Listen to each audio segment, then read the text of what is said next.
And we will call to this meeting to order at 4:01. Eliza, can you do a roll call? Certainly. Katie Frisch. Here. Susan Marolt. Here. Jonathan Nickel. Okay. Don't see him just yet. Dwayne Romero. Here. And Susie Zimmett. Here. Thank you. You do have quorum. And can we have a motion to adopt the agenda? So moved. Second. Okay. Quick roll call. Katie Frisch. Aye. Susan Marolt. Aye. Dwayne Romero. Aye. And Susie Zimmett. Hi. Thank you. And at this point, before we go to public comment, I would like to make a brief statement here. At last week's high school staff meeting, we discussed the work of the Equity Committee, and I inadvertently used some insensitive language. I would like to take this opportunity to apologize and stress that both I and the board share the Aspen Education Association's goals of inclusion and equity for all in our school district. I hope that anyone concerned with my comments will listen to them in their full context and appreciate that while they may have been stated inartfully, their intent was to suggest that our students learn about racial prejudice in our nation, both past and present, and the ways in which it continues to manifest itself. It saddens me greatly to learn that some felt hurt by my choice of words, and I am truly sorry for that, and I'm happy to meet with anyone and discuss concerns that may remain. Racism is not an abstract concept for me. Just for context, I was raised in a loving family with 4 African-American siblings. My nephews, nieces, and siblings have lived through and shared countless instances of being stopped and frisked and the terror they've felt, as well as less overt acts of racism they experience regularly, many of which I've witnessed. Sadly, and far too often, some white people appear to be hostile towards people of color for no apparent reason other than their color. These widespread experiences of racial prejudice motivate me to promote educational programs geared towards preventing them and towards community healing when they do occur. Many of you may recall the white woman in the leash-only part of Central Park, New York, who called 911 last year screaming that an African-American man was threatening her life. He was a college classmate of mine, head of our ornithology club, and had merely asked her to leash up her dog while he was birdwatching. She was arrested and convicted of a racist act, but my classmate requested that she complete anti-racist training rather than jail time. I've seen in my own family how racism causes irreparable harm and needs to be stomped out immediately. Education, as in the above Central Park case, is likely one of the better solutions for achieving this goal. I specifically apologize for having said Blacks instead of Black people, for not having included other people of color in my statements, for inadvertently giving the perception of a binary us and them, and for the hurt feelings my words seem to have caused, as nothing could have been further from my intent. I fully appreciate both the great work of that our Equity Committee has done this year, as well as the AEA statement that every single sector of our community must strive to see each other, to acknowledge one another's importance and needs, and to acknowledge our biases for the good of the whole. Please don't let my poor choice of words overshadow the true message that I'm trying to address, which is that our students be educated about racial prejudice, both past and present. And finally, I know Dr. Baugh is setting up training on implicit bias as well as climate and culture for the leadership team in the next few months, and I look forward to attending both. Thank you. And we will go on to public comment. Susie, right before we jump to public comment, can we just get a motion to approve the agenda? So moved. Okay, can I get a second? I'll Second. second. Okay, great. Quick roll call. Katie Frisch, Aye. Susan Marolt, Aye. Jonathan Nickel, Aye. Dwayne Romero, Aye. and Susie Zimmett. Hi, but I thought we had already done that, Eliza. We moved to go into the meeting, but we did not get to the agenda section. But we are all set now for public comments. Okay, so first on our list is Mary Gaither, and I see her right there. There you are. Go ahead. Hello, my name is Mary Gaither. I am Susan's aunt. Susan is my aunt, excuse me.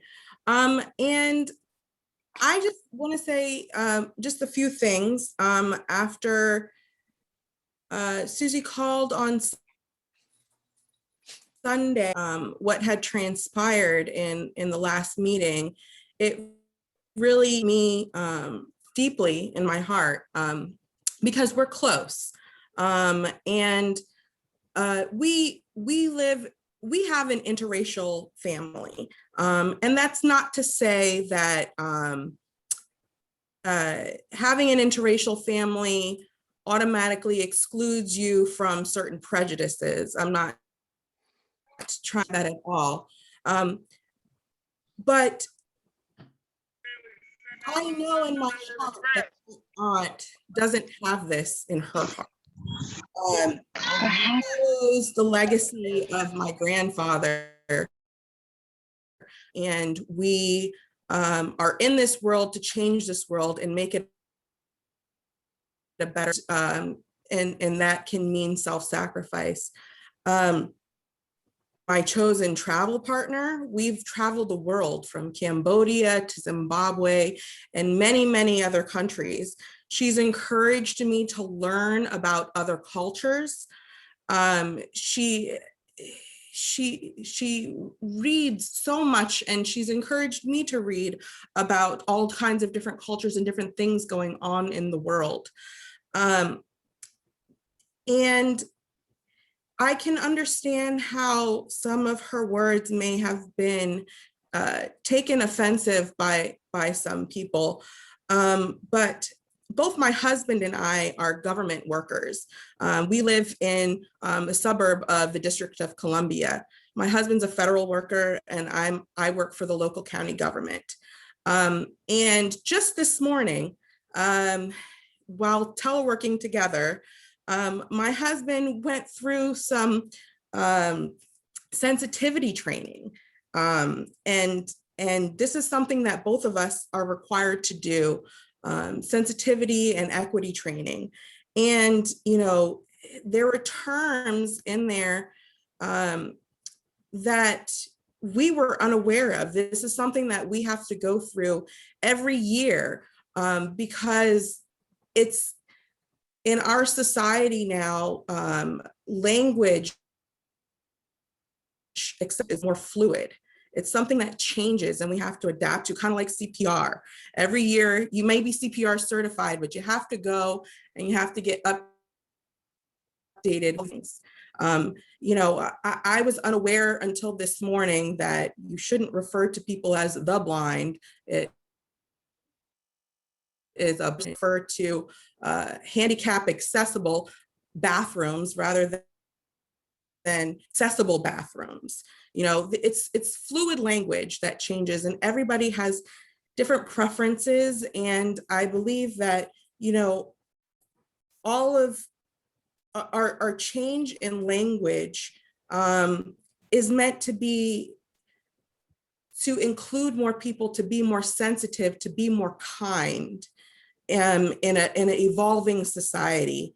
And I don't think that message should be lost when someone uses language that is less preferred. I think it should go to support the fact that, everyone needs to be a part of this kind of training, and to in my opinion, slam someone and be insensitive towards them instead of helping them. You know, we should help and provide guidance to people who are less aware of different terminology, because it is changing always. So please, let's be kind and let's be compassionate, and let's remember that for all people, including those that inadvertently make mistakes. All right, thank you, Mary. We will go on to our next public comment. Julianne Stokes. Hi, good afternoon. I'm the mother of a 7th grade middle school student and a homeschool mom to 2 children who will be entering back into the school district next year as 1st and 2nd graders. Today, I would like to address how the proposed schedule changes affect students who participate in AVSC and other organizations, parents with multiple children across ASD, teachers, the idea of educating the whole child, and a return to normal. When my family and I relocated here 7 years ago, what attracted us to this community, was the chance for children to live an active outdoor lifestyle. Being released from school early on Wednesday has allowed our children to participate in AVSC from a young age, which is very key at attracting children to the love of sports. Outside of AVSC, Early Release Wednesday allows all children to break out into the great outdoors, catch up on schoolwork, allows parents to schedule doctor and dentist visits without missing any schoolwork. Most importantly, I would say, Wednesdays are very important to teacher prep time. It allows teachers some quiet time away from students to focus on their lessons, organize classrooms and materials, and reach out to parents if needed. The recent survey and feedback form, I believe, has caused some confusion in our community. I've seen 3 different calendars, and not everyone received emails. And I believe there was a low participation rate, possibly due to the fact that the first survey sent out had a link to a calendar that still had Early Release Wednesday on there. The latest calendar I saw displays elementary school running from 8 to 3 and middle and high school running 8:45 to 3:45. This is going to leave very little time for after school activities. Extracurricular activities are necessary for students to educate them as a whole child. If parents have children across different schools, this is also going to be more than a headache for drop-offs and pickups, some may just choose not to have their kids participate in programs outside of the school. Students who have parents who are teachers in other buildings will have extra long days coming in early or getting off the bus alone. And older children who used to help younger siblings or neighbors off the bus will not be there to do so. I know there are at least 11, I think they're all in middle school, families who have dropped out of the school district due to the scheduling conflicts with AVSC and the school. I know some are trying to come back, and these changes are pushing them further away. My family and myself have looked into other options. We've kept my seventh grader remote, and we want him to come back in. We don't want him to do some alternate program. We love the Aspen School District. That's why we moved here. And parents who don't have, I fear if Early Release Wednesday is being taken away, families with younger children will never get an interest into participating in AVSC or other organizations. It will cause an inequality gap also. Parents who don't work and have flexibility, it may work for them. You know, they can pick up their kids, get the work, but parents who work and don't have time to help their children make up work and get their kids from the school over to whatever sport they are doing or afternoon activity, whatever it is. You know, typically kids travel together in groups to where they go after school. And if older siblings can't help younger siblings, and if the bus schedule is due to COVID, that's one thing. But as far as a long-term plan, I think the split schedule is not going to work. We have heard a reason for these changes due to the COVID slide. I honestly do not think adding extra time here and there will make a difference. We all want to get back to normal. Well, normal for our community is getting out at 3:15 or 3:20 on a regular day and having Early Release Wednesday. And I do believe in professional development for teachers, but Not to the point where you'll be stressing out the teachers with so many extra days, which will be lost days for students. Won't that be a contribute to loss of learning? In the first 4 weeks, only 1 week is a full week of school. How are teachers supposed to create a bond with their students if they're too busy worrying about professional development? Haven't we hired our teachers because they all have teaching degrees and are excellent at what they do? I'm not saying do away with professional development, but be reasonable. Let's not scare away the amazing teachers we have now and any future talent that could be interested in teaching in our district.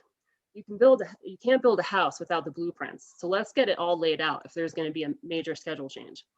And I would like to suggest that if you really feel strongly about going forward with this schedule change, that you redo the survey with transparency to the community about the exact changes. Thank you for your time. All right, thank you, Julianne. Next is Serena. I see you, Sieber. I see you over on the right, and you're discussing equity and diversity. Is that correct? Yes, thank you. Okay, I'm going to try to stay on script, and I'm hopeful. I'll just start with that for our future. I think that we are in a time of turmoil. I am so impressed with my colleagues that we have made it almost through this year, and really am very hopeful for our future that we can work together to create the amazing school that I know we are capable of creating. Just for those of you who don't know me, I've been teaching here since 2001. I've been here so long, in fact, that I now have the pleasure of having several of my former students as current colleagues. I've reached out to 2 of them and highlighted how great the profession was and how supportive the community can be, and talked them into becoming teachers. And this year has definitely put both of those statements that I had made to the test. To say this is a difficult year for the profession is an understatement. The challenge and growth is not just in the area of instruction and curriculum, but it's also in how we treat each other, how we see each other, who we are, and what we value as a community. One of my former students turned colleagues has helped open my eyes to some of my own biases and some of my past mistakes. And I do believe that we need to educate and not condemn, but we must also hold each other and ourselves accountable for what we say and what we do. I cannot speak for anyone but myself. I'm a white cisgender woman, but I do know that my colleagues are very upset, and that one of my colleagues sent an incredible letter to the board and admin that only received a few responses. And I just want to put it out there. Do you think that that helped her feel seen, heard, respected, valued? Do you know how she feels? Did you ask? Did you even read the letter? It was heartbreaking as her mentor, as her former teacher, and her current colleague to see what she's been going through and how hard she is working to help our district be better, help us all be better. And I just want to see her valued, respected, and heard. I know that we put, our students are #1 for us, and we want to be sure that they're competitive in the job market. And I also want to just put out there, if that's the bent that you want to take, to have intercultural competence and to be able to collaborate with people from different backgrounds is essential in sending our kids out there in the world. It is not about keeping our kids comfortable, but about preparing them to actually be responsible, thoughtful citizens in the world. And I just have a few suggestions for the board. My #1, and this is for me too, listen. We have to listen more than we talk. I am of an older generation, and I am trying to absorb and become a better person than I have been in the past. And I'm trying to speak less, defend less, not get defensive, and really be open to what other people experience and how they are experiencing the world. I would like to suggest that we hire a diversity, equity, inclusion director, that we show that we are ready to make this investment, that it means that much to us. And invest in professional development for yourselves as board members and for all of us in the schools. I would also recommend that you track any diversity training that you do, that you're transparent about the kind of implicit bias training that you're doing, how sustainable it is, and how you will be held accountable for growth. I believe in this work, and I believe this is who we are as a community. We are about love, and we're about supporting each other. And I think that we can rise rise to this, but we've got to listen to all voices in our community, and we've got to reach out and make sure that they are feeling heard, that they are able to lead us in this work, but that we're also holding ourselves accountable and doing the work that we need to do in order to become better people. Thank you. Thank you, Serena.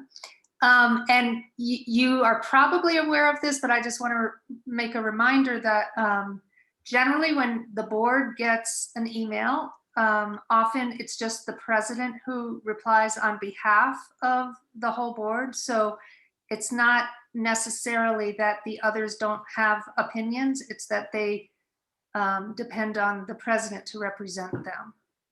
So I just wanted to make that, you probably know that.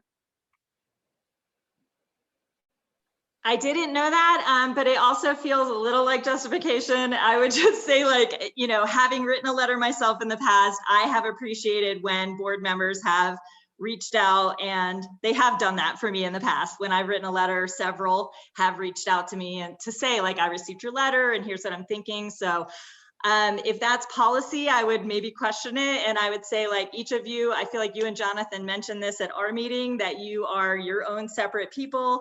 And so I do think when someone sends you a letter, if at all possible, if you can, especially one that is very, like, sensitive and very vulnerable and revealing, that it's great for that person to get responses from individual humans as well.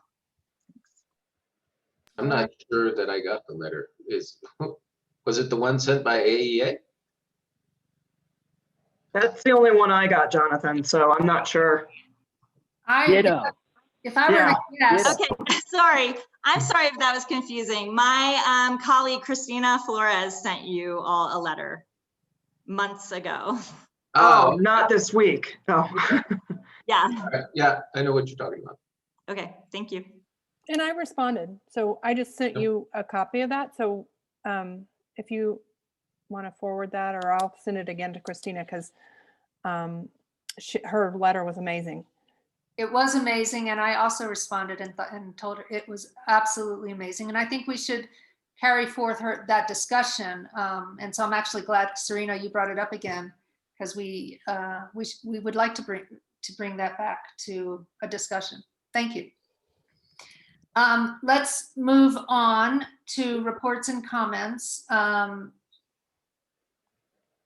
Board members' updates. So board members can speak first, or we can go to the 3 topics that are listed on the agenda. Anybody want to speak?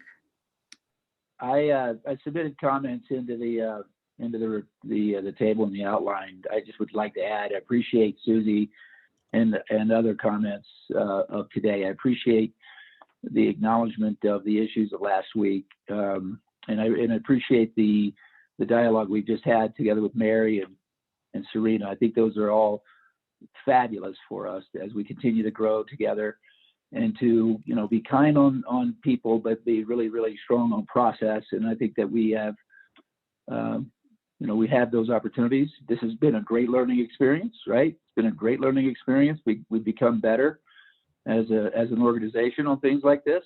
So I appreciate your leadership there. I appreciate Mary coming in and chiming in. It's not easy or fun to jump into a school board meeting.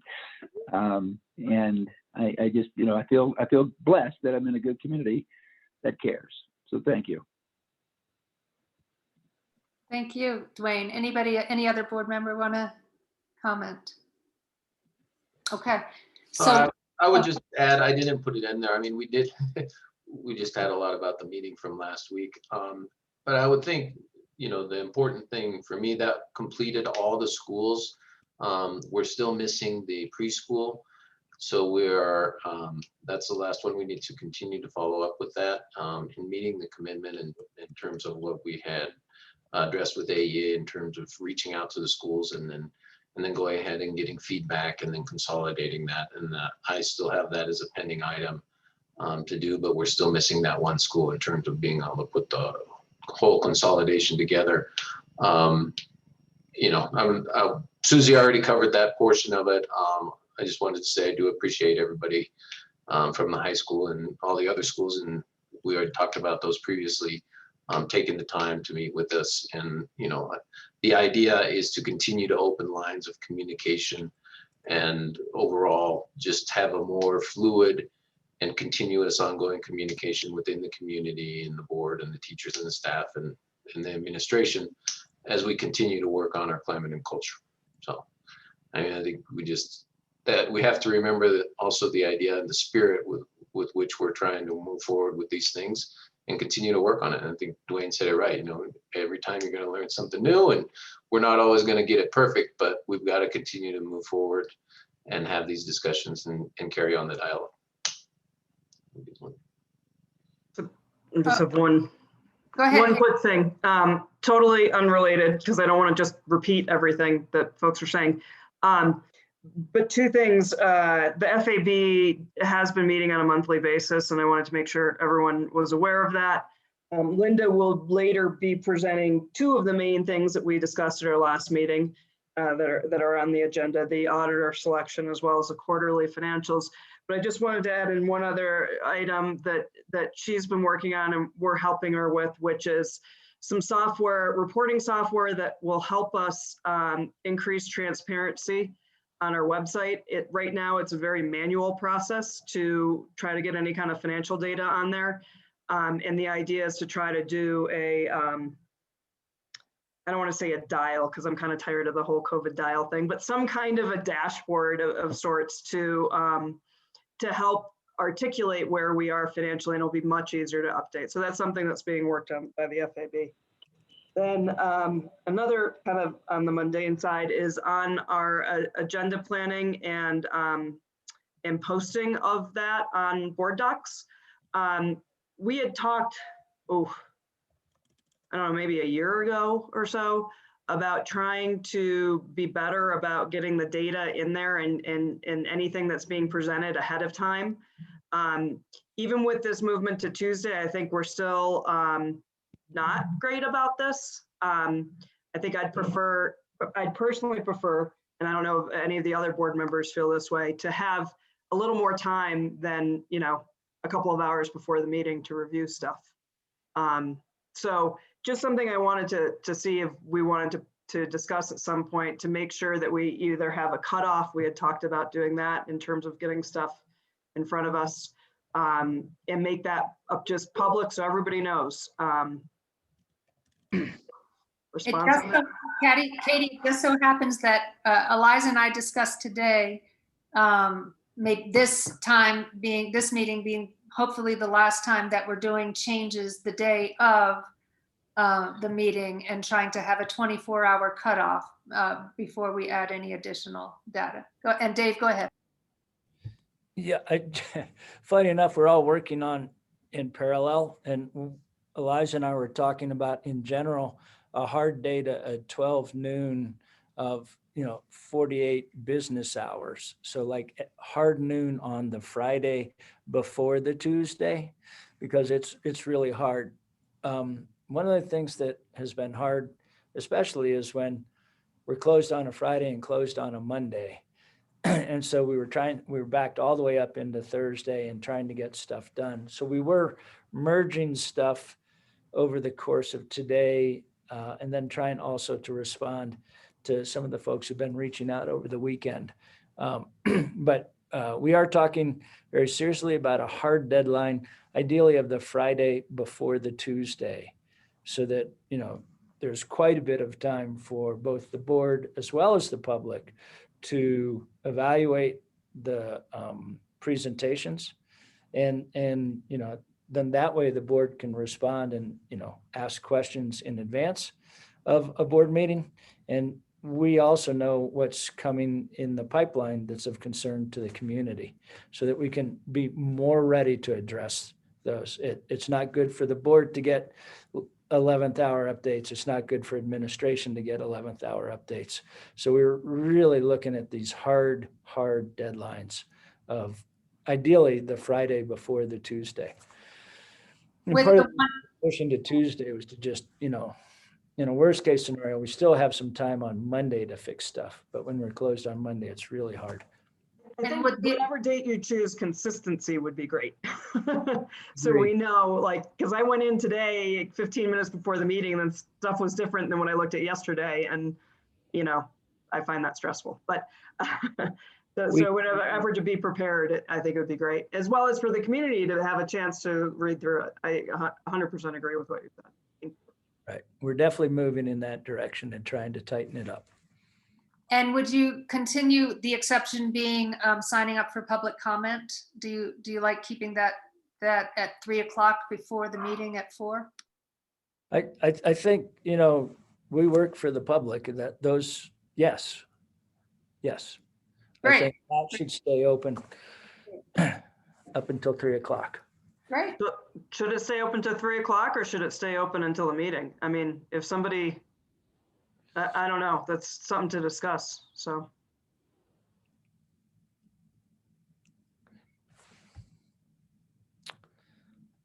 Okay, we'll discuss it. Dave, do you have an opinion?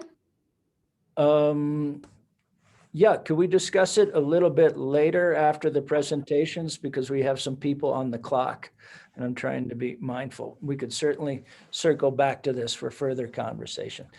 It's probably okay to keep it open till 4, but you know, at 4 we should probably shut it down. But could we discuss that a little bit later and you know, just Absolutely. thank you. Okay. Susan, you're good with, we can move on to the 3 topics that we have in our board member updates, which are the debrief, office hours. And I don't think the turnout was, you know, maybe the notice of where we were and when we were and who was going to be where, maybe it was a little bit on the late side and maybe that's why the turnout this year was a little lower, or maybe it was a bad time for teachers, but we did have some turnout. And so who would like to go first with comments about Susan, go ahead. Okay. So I didn't see a whole lot of people, but I did, I was at the middle school and I got a few comments and suggestions, and I'll just go through them really briefly. A suggestion that we have some sort of an annual assessment of our climate and culture so that we don't lose sight of our study that we did a few years ago. Just make that sort of an annual thing so that we're sort of taking the temperature of our district climate and culture and of our staff. Also a few suggestions that you know, the board continued to attend CASB when that's actually in person, and continue with board trainings. Also that maybe it would be nice if we could spend some time doing some classroom visits. Obviously, when, you know, it's more, it hasn't been too advised during COVID, but I think being in person in classrooms is a good idea, and it helps us sort of be connected with what teachers are doing right on the ground floor. Heard some suggestions to create sort of a staff profile on our website, or some sort of social media, potentially just sort of a who we are section that profiles each staff member so that students and other staff members can look and sort of get to know each other. Standardizing district communication and meeting protocols so they sort of all begin the same way by mindfully getting everyone on the same page. Remember that we're all on the same team. Potentially create a system to give compliments and acknowledge those who have exhibited values of our district. And so that's a nice suggestion. And just ongoing transparency and clarity about our housing and how people are placed in housing. And Dave had said that we're going to get an update on that at our next meeting potentially. So I think that's great. And that's it for me. Great. Who would like to go next? I can go. Just a couple people. I was in the high school, or rather the district office in the boardroom. First was some fairly extensive discussions about different training that we've used historically in the schools, from cognitive coaching and the adaptive school, and sort of a in-depth discussion about what each of those do, and in the context of learning how to teach better versus learning how to interact better, and sort of where all those things fit together. And I think Dave is going to talk about some of the stuff that he's working on related to this at a later point. And there's lots of things going on. And the other discussion was a great idea brought forth about how what we can do to honor long-term teachers in our school district that are retiring. 25 plus years, or retiring. What can we do to make sure that that we and the community honors them? I haven't seen the email ask go out yet, but the suggestion was that perhaps we can see if we can get to partner with SECO on this and maybe get them some season passes that continue. But I think it's worthy of a discussion to to figure out what we can do for the community. So those were really the two main things that were talked about. Great. Thank you. And Dwayne? Yep, I had the Aspen Elementary School. I had a series of 5 different assessment or meetings with employees of the middle or the elementary school. All 5 conversations were anchored around the proposed calendar, and in particular, the Wednesday early release proposed removal, and then the idea of a reorganization of the professional development models that we're practicing, both in kind of the replacement of work days, but also just the form and style. There was a couple of good comments about how the current model allows a little bit more of the organic, more tactical, more readily available sessions on Wednesdays. They may be as short as just a little bit of coaching amongst peers, but then occasionally hosted with some outside professional. And that's a kind of a week-to-week tactical approach. It also complements the abilities for teachers to be prepared each week, as has been mentioned in public comment. And then an arc, some sort of structural strategic arc on the high side, where the organization perhaps gets together 3-4 times a semester or a year, I should say, and practices some professional development that's applicable to the whole. And so that in your mind's eye, some model of tactical plus strategic on the professional development. The black t-shirts that I have, I'll designate those as my writing. And then we talked about black t-shirts, and then and then the final comment was assessments. And I know that that's also part of Dave's analysis, together with the district leadership and the schoolhouse leadership, and just the method, the approach, the frequency, the applicability of student assessments. Since I was sitting at the elementary school, there was some advocacy for, especially the K through 2 assessments and the value that they provide at that scale and at that level of the early learning development. So that's my report. Thank you. And Jonathan, I think you were out of town. Is that correct? Okay. So yeah, I would say from my notes, from the notes I've taken in all the things, it's very consistent with the feedback that you guys have summarized. So. And I was half the time with Dwayne and half the time with Katie, so I have nothing further to add. So we can go on to committee. This should be, I think, a brief conversation. Well, so rather than have 6 board committees, we've discussed briefly about consolidating them, streamlining the process. Doesn't mean fewer hours. It probably might be more hours, but we have proposed a facilities committee, a FAB committee, and an education committee. And The facilities would include a housing subcommittee. The education would include the educator effectiveness. It would include the pre-K committee. It would include the equity committee as a subcommittee, and anything pertaining to academics.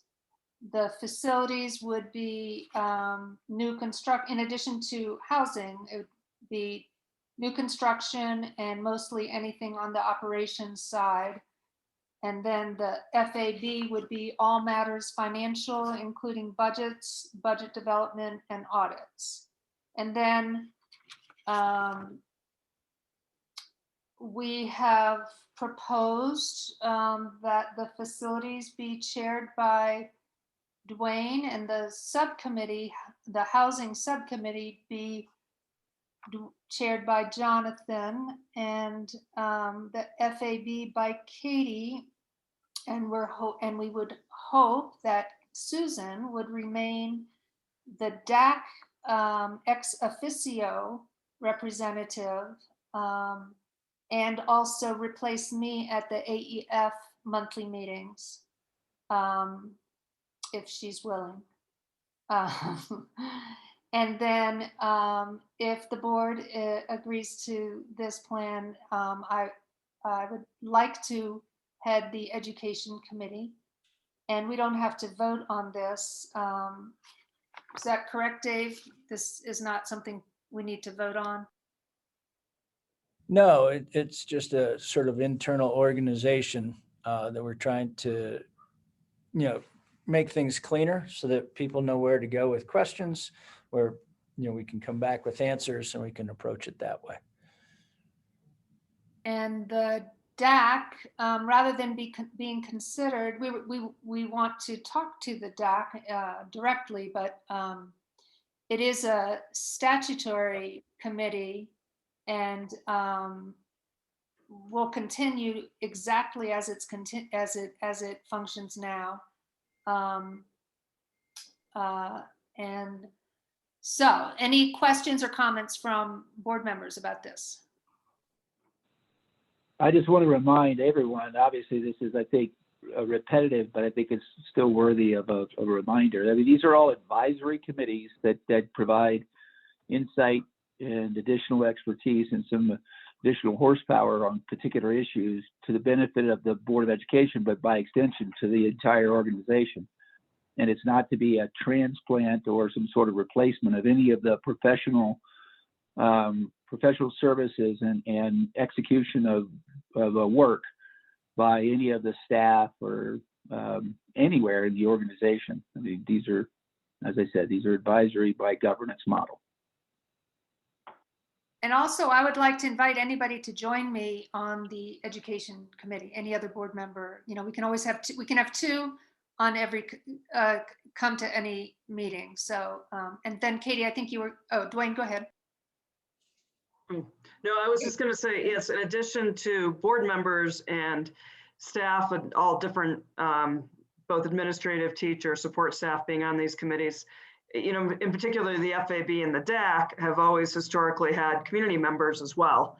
And I think any board committee should be open to, other community members. So we seem to have a lot of people out there today. So you're all interested, it seems, which is great. So, please, who's heading the committees, please reach out to those individuals if it's something that you'd like to get engaged in.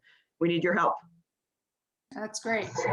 Jonathan, Susan, any comments, or should we go on to policy title changes? Okay. So among many people have said they don't know what we're talking about when we say OEs, GPs, Katie among them. And so we propose simplifying this to, instead of GPs, which was governance process, simplifying it to governance, and simplifying operational expectations, or OEs, to operations, knowing full well that Dave is really operations. We're just advising. And results change to goals, And BSR probably keep the same, board superintendent relations. I couldn't come up with a shortcut for that. Any objections to this? No, I would just maybe as an addition, Susie, also with the number, you know, like I know the personnel one is OE8, but let's just put personnel policy and then leave the OE8 so people can find it easier if they're looking at all the links on the webpage. Just kind of make it a little simpler to use. Reducing edu-speak or board of education speak, so the public, making it more accessible. I 100% agree with that. We don't need numbers. Yeah, no, we want to make this user friendly so everybody knows what we're talking about. It's not this magic language. So no objections to these changes? Okay. Okay, great. So let's move on to 5.2, bond update. I assume that's Linda, Dave?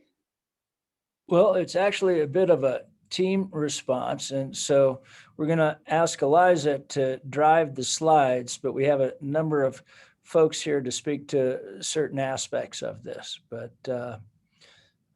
Eliza, if you can drive the presentation, we'll get started. Great.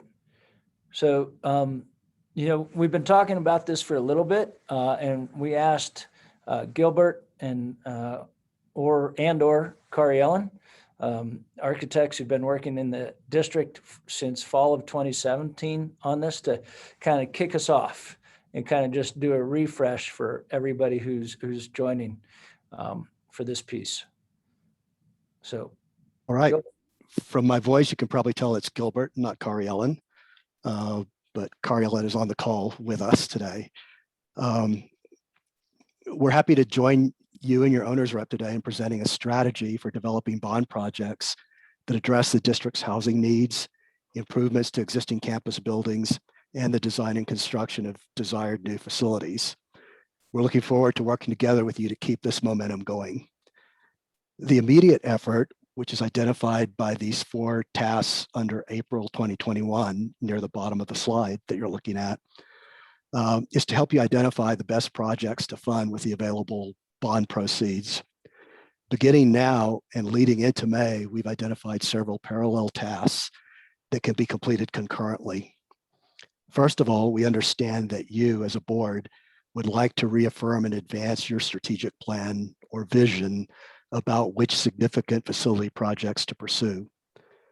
If there's any way we can help you with that, we're always available to do that, so just let us know. At the same time, we can identify and confirm needed deferred maintenance items that the district staff is anxious to begin this summer.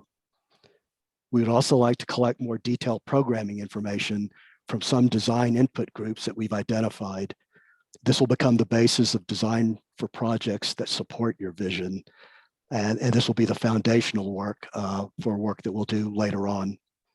And finally, we'd like to have a kickoff meeting with the facilities committee, which you described today, to refine and confirm the overall work plan, the schedule, and to review the strategy or vision developed by the board. So then sometime in May, we would start the next phase of work. There are 3 tasks identified here, and I think Damien will speak to you about the first 2. I'll just say a little bit about concept design. So we hope to be in that position to be able to start some of that, develop some design concepts that again support the board strategy or vision, and that is based on the foundational work that I described in the first 4 tasks starting now in April. And then finally, we hope to be in a position to provide you with projects and with budgets related to those projects, cutting up the pie that's represented by the bond funding, and get that in front of you for review and approval. So that's sort of an overview of what we hope to accomplish in the next few months. Dave? Thank you, Gilbert. That's a great assessment of where we are and how we got here. Eliza, can we advance to the next slide? So this is what the voters approved from a bond referendum. Obviously, not going to read it to you tonight, but I think it's really important that as we're talking about the bond, we keep in the forefront this is a grounding point, how we think about moving forward. And this will remain on the website in this presentation. But this was the actual voter language that was approved in November, and which brought us to our owner's rep. Eliza? So we're very pleased to be working with SiteLogic and Damian Sparse representing them and Gateway Management, kind of a local, the local boots on the ground represented by Bob Daniels. And I'd like to turn it over to Damian now to kind of take us through a handful more slides, and then we're happy to answer any questions at the end of that, if that's okay. So, Damian.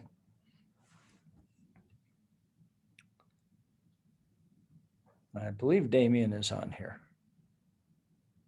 I am. Good evening, everyone.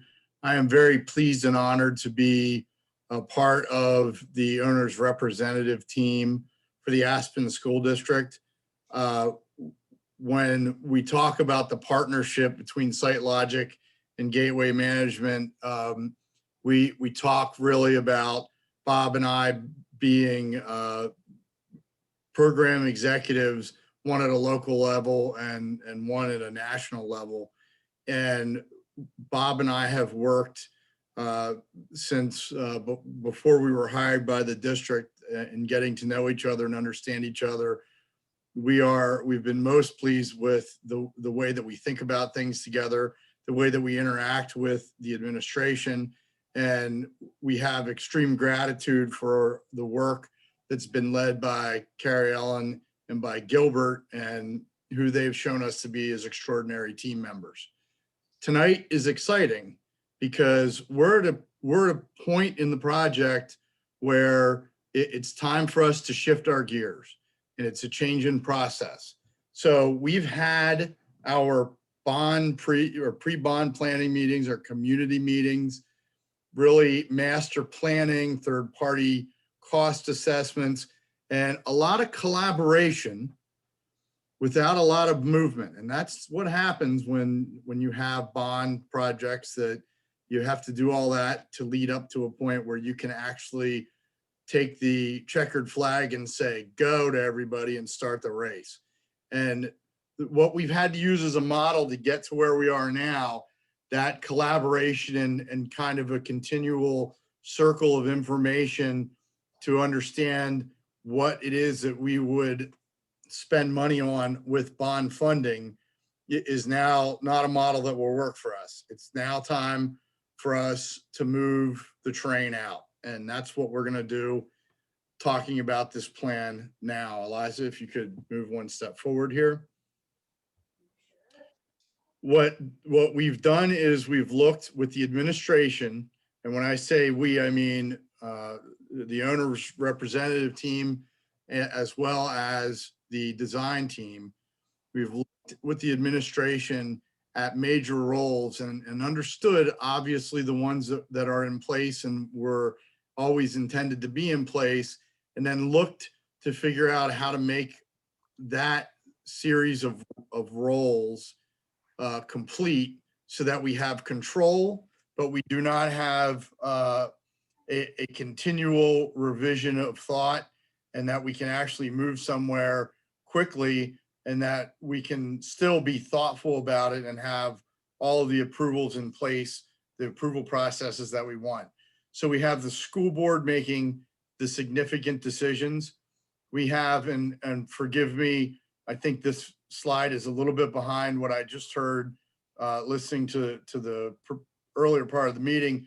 We have a facilities committee, which is really looking at everything that is non-housing. My understanding from what I just heard, and maybe I'm incorrect, is that then there's a housing subcommittee.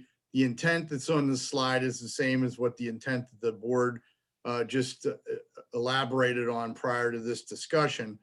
But a facilities committee and a housing subcommittee, or however that is going to end up working, will work well with us, because what we're looking to do is to report up through them and the Financial Accountability Board as a core project team. And that's the Aspen School District admin, the owner's rep, and the design group, really driving the entire process.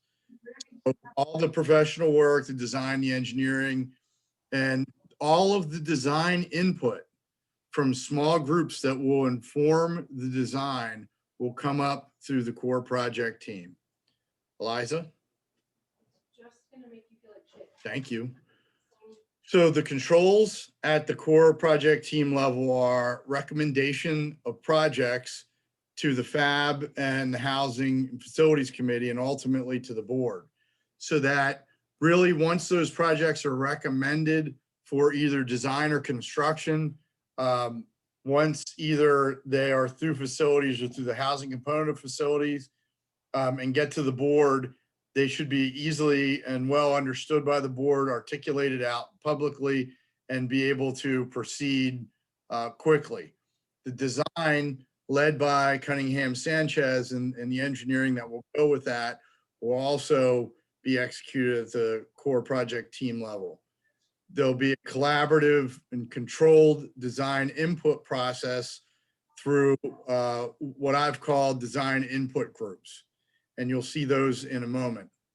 We will also, as the core project team, communicate to the administration, put together presentations that will be in front of the public via the board, abiding by our Friday noontime deadlines that we just discussed as well. And we will coordinate all of our procurement and how we go about whether it's hiring professionals directly by the district, professionals being hired under Cunningham, or hiring contractors to do the work. The idea is that if we work closely with the FAB, we will have abided by all of the controls necessary, and the FAB will be able to give the nod that yes, the money is being spent the right way, the procurement went the right way, and was done in the manner required, and that we can move forward and keep the trains. And you'll see there will be several trains running of the construction projects. And of course, part of the projects, the core project team responsibility will be daily and weekly project decision-making. We have the next slide, please. Thank you. So what you're seeing here, and this will change a little bit, but the idea is that the Board of Education sits at the highest level at project decision-making. The Financial Accounting Board and the Facilities Committee and Housing Committee / Subcommittee sit above the core project team, so that effectively we should be able to work together to provide a collaboration and enough input so that those three groups, the Housing Facilities Committee and the FAB, will be able to look at things and say, yes, we vetted this is the right thing to do, and it can come up to the board for any final dispensation that's needed. The core project team, which is really administratively going to be led by Dr. Ball, Linda Warho, Jorge Calderon, Site Logic, Gateway Management, and Cunningham Group, and Gilbert Sanchez. That's where we're going to be looking at the input needed for all of the major pieces that we're going to be looking at. Early on, Dr. Ball showed a slide that showed different things that the bond was looking to address. They are not a one-for-one comparison to the blue boxes at the bottom, but everything within the slide that Dr. Ball showed is represented within the boxes below. So you will see there's a component for housing, for which there will be a design input group, which will include the entire housing committee. There is a net zero campus initiative, which will be work that is done not only in ongoing projects, but in specific projects that are about energy conservation, and renewable energy. There will be a specific group which will include some outsiders, I'm certain, that will have design input into net zero. When it comes to safety and security, typically school districts will limit the design input because safety and security has to be somewhat monitored and not placed out in the public, so that folks that would be out there trying to understand how the school district is securing itself do not have ready access to that information. But safety and security will have its own discrete set of design input folks. The new bus barn and the new cottage, as well as the district office relocation, those things start to go together, because if, depending on where you place one or do one thing, they have effects on each other. Each of those will have their own design input group, which will obviously have significant variation because of the different programming needed. The classroom and learning environments will have a lot of design input group related to the buildings, obviously the teaching, likely the students, potentially some parents, et cetera. So you can see how each one of these groups is significantly different for each one of those boxes. Finally, we get into district theater and performing arts, which will again have its own distinct set of folks involved as key voices in the design input group, as well as athletics and recreation. And the last item that we have on here is the item that we're going to be able to move very quickly because it's deferred maintenance. The input that's needed is really from the administration, particularly Jorge Calderon, and really is going to look at making immediate repairs that are much less glamorous than some of the things that we talked about in the earlier groups of programming boxes. What we will be looking to do imminently is to support getting those key voices and groups of folks together to be able to talk to Cunningham and Gilbert Sanchez in order to start the process of programming, so that each one of those, if you look at really each one of those blue boxes as a track, each one of those trains is going to move a little bit differently. The deferred maintenance one is going to move very quickly. Housing is going to have its own life, and then everything in between. We will be looking to push those along while being thoughtful and having the right groups of folks with design input, but get everything moving, because as you all know, we're not too far away from a summer break. So one of the things that we want to do right away is make sure we're able to catch some of the, get some meetings on some of our programming before summer starts, and we don't have some of the folks around that will be key voices to talk about during the summer because they'll be away. Next slide, please. So in April, we are confirming the deferred maintenance projects. Folks from my team have actually just left Aspen today.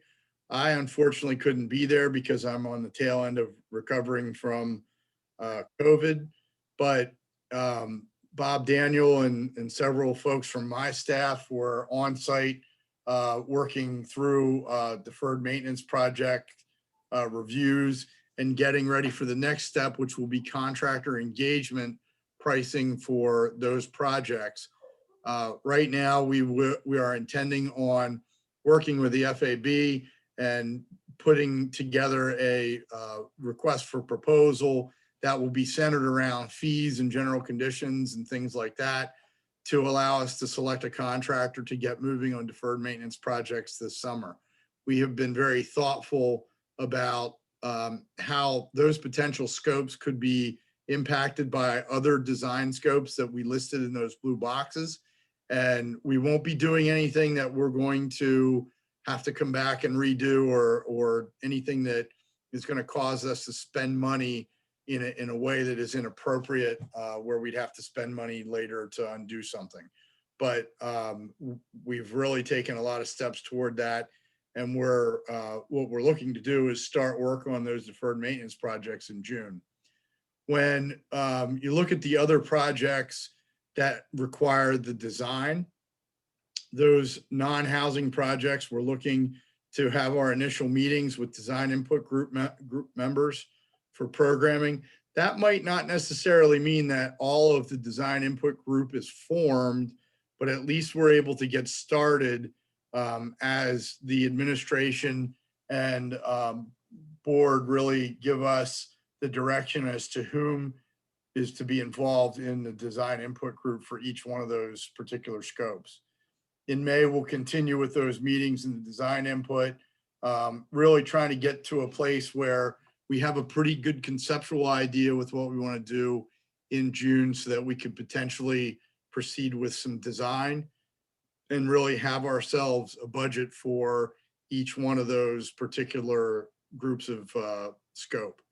Other tasks that we have underway because of time sensitivity are going to be development of the request for proposal for for environmental study and geotechnical work at the bus barn, really to, with the idea that we're going to quickly, with the civil engineering RFP as well, figure out whether the bus barn stays there or it goes somewhere else. It's a quick decision that we have to get some data and make in the near future.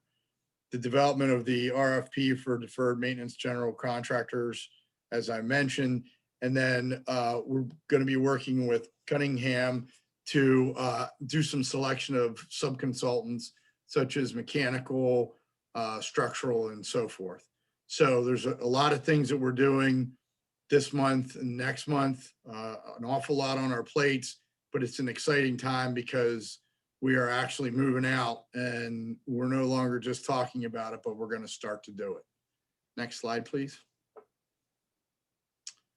And this is just to revisit really where the dollars are, and in discussing this with Linda and really from a high level perspective.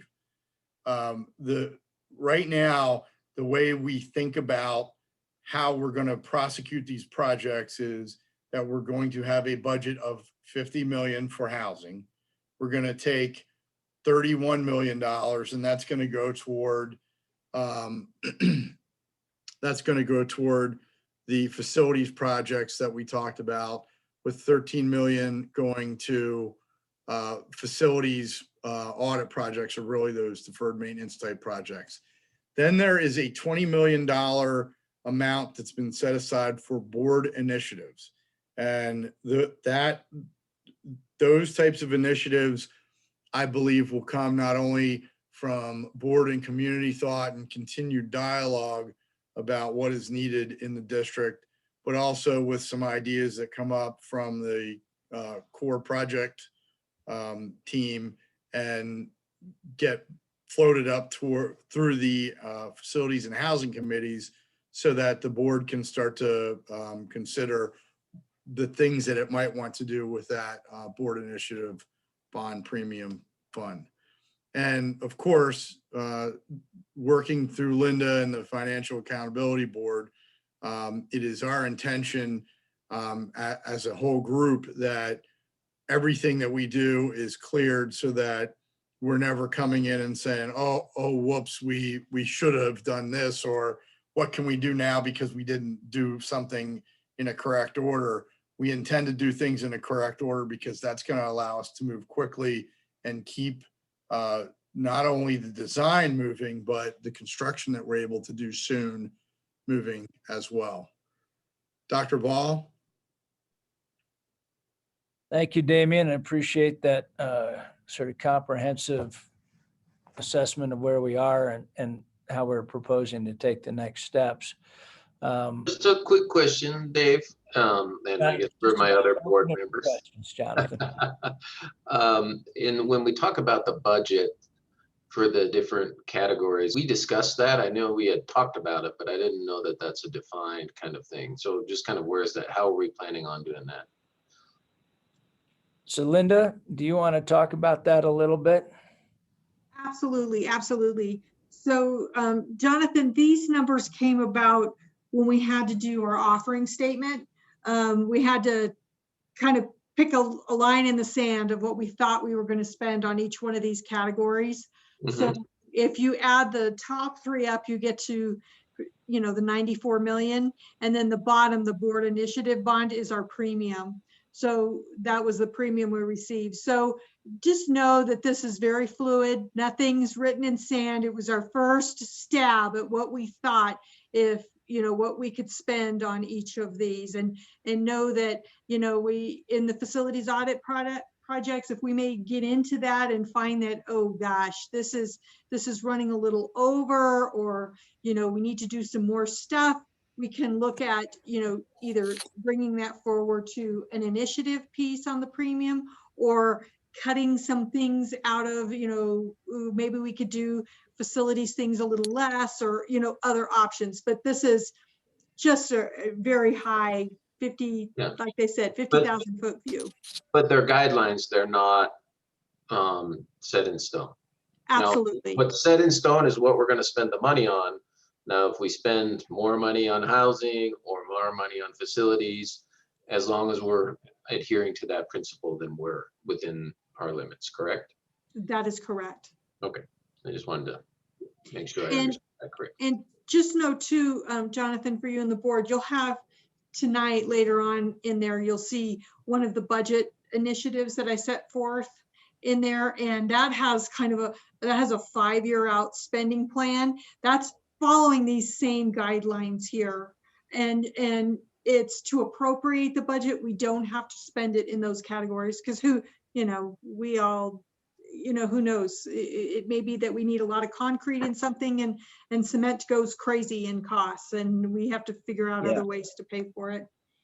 Yeah. Okay. Hey, Linda, if I could add a little color to this, Linda, please. So Jonathan and other board members, and everyone that's watching, frankly, I don't want anyone to think that this was just kind of real rough and tumble, you know, fat finger analysis and nothing really supported by evidence or data. Kari Ellen and Gilbert, together with some pre-construction consultants, you know, the general contracting community, we did an exhaustive exercise, as Linda described, leading up to the bond language and the bond proposal.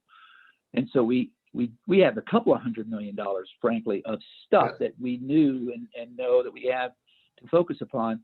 So I would like to probably, you know, I would describe that last line, that board initiatives bond premium. It's not a willy-nilly kind of, hey, what could we do if we were queens and kings for the day? It'll probably go back to the roster of really well-developed evidence that starts back in 2018, frankly, with the facilities committee and task force that included teachers, students, parents, administration, and board members. Yeah. Sorry, Linda. I wanted to give more color. No, I need the color every once in a while. No, I agree with that 100%, Dwayne. I didn't want to give that. It's just more like, okay, if the trade-off is, you know, if in the final decision we decide not to move the bus barn, then obviously that's a different number, that money will be spent on something else, which, like you say, we have a huge list of over $200 million and not that much money. So that was my only clarification that I need. That's it. And actually, Jonathan, this is a lot of where we'll be turning to the facilities committee when we get some more data, like Damien was talking about. You know, even before I was hired, you know, the outgoing facilities director had a number of ideas about where to put the bus barn, but we've run those into the ground, and they were great ideas, but they ultimately were dead ends. And so, you know, where we could move the bus barn has become really hard to find a place to move the bus barn, candidly. So, you know, we will turn to the facilities committee when we have more data, and we'll say, hey, here's what we're thinking about the bus barn. We run out of places to move it, but we could rebuild it. We could restructure it. We could do a wall in front of it. We could stack stuff on it. We can, you know, that sort of thing. And that's why we have a design input team to give us some feedback and some suggestions. But, you know, the owner's rep job is to get us some data that we can go to the facilities committee and have these kind of conversations. So just add a little more clarity to it. It's great to have great ideas, and then making them come alive that's where the rubber hits the road. So it is exciting work, but we do want to get moving forward with it. Summer is coming, and it's a great time to do work in schools and on schools, especially of the pipes and paint sort, which we need to do some work with. To just add one comment, I really appreciated in the beginning of that presentation, speaking to the plan for a strategic visioning exercise that needs to be completed in order to set some of those priorities as well. So there's the practical aspect of, can we actually move the bus barn? Is there some place to put it?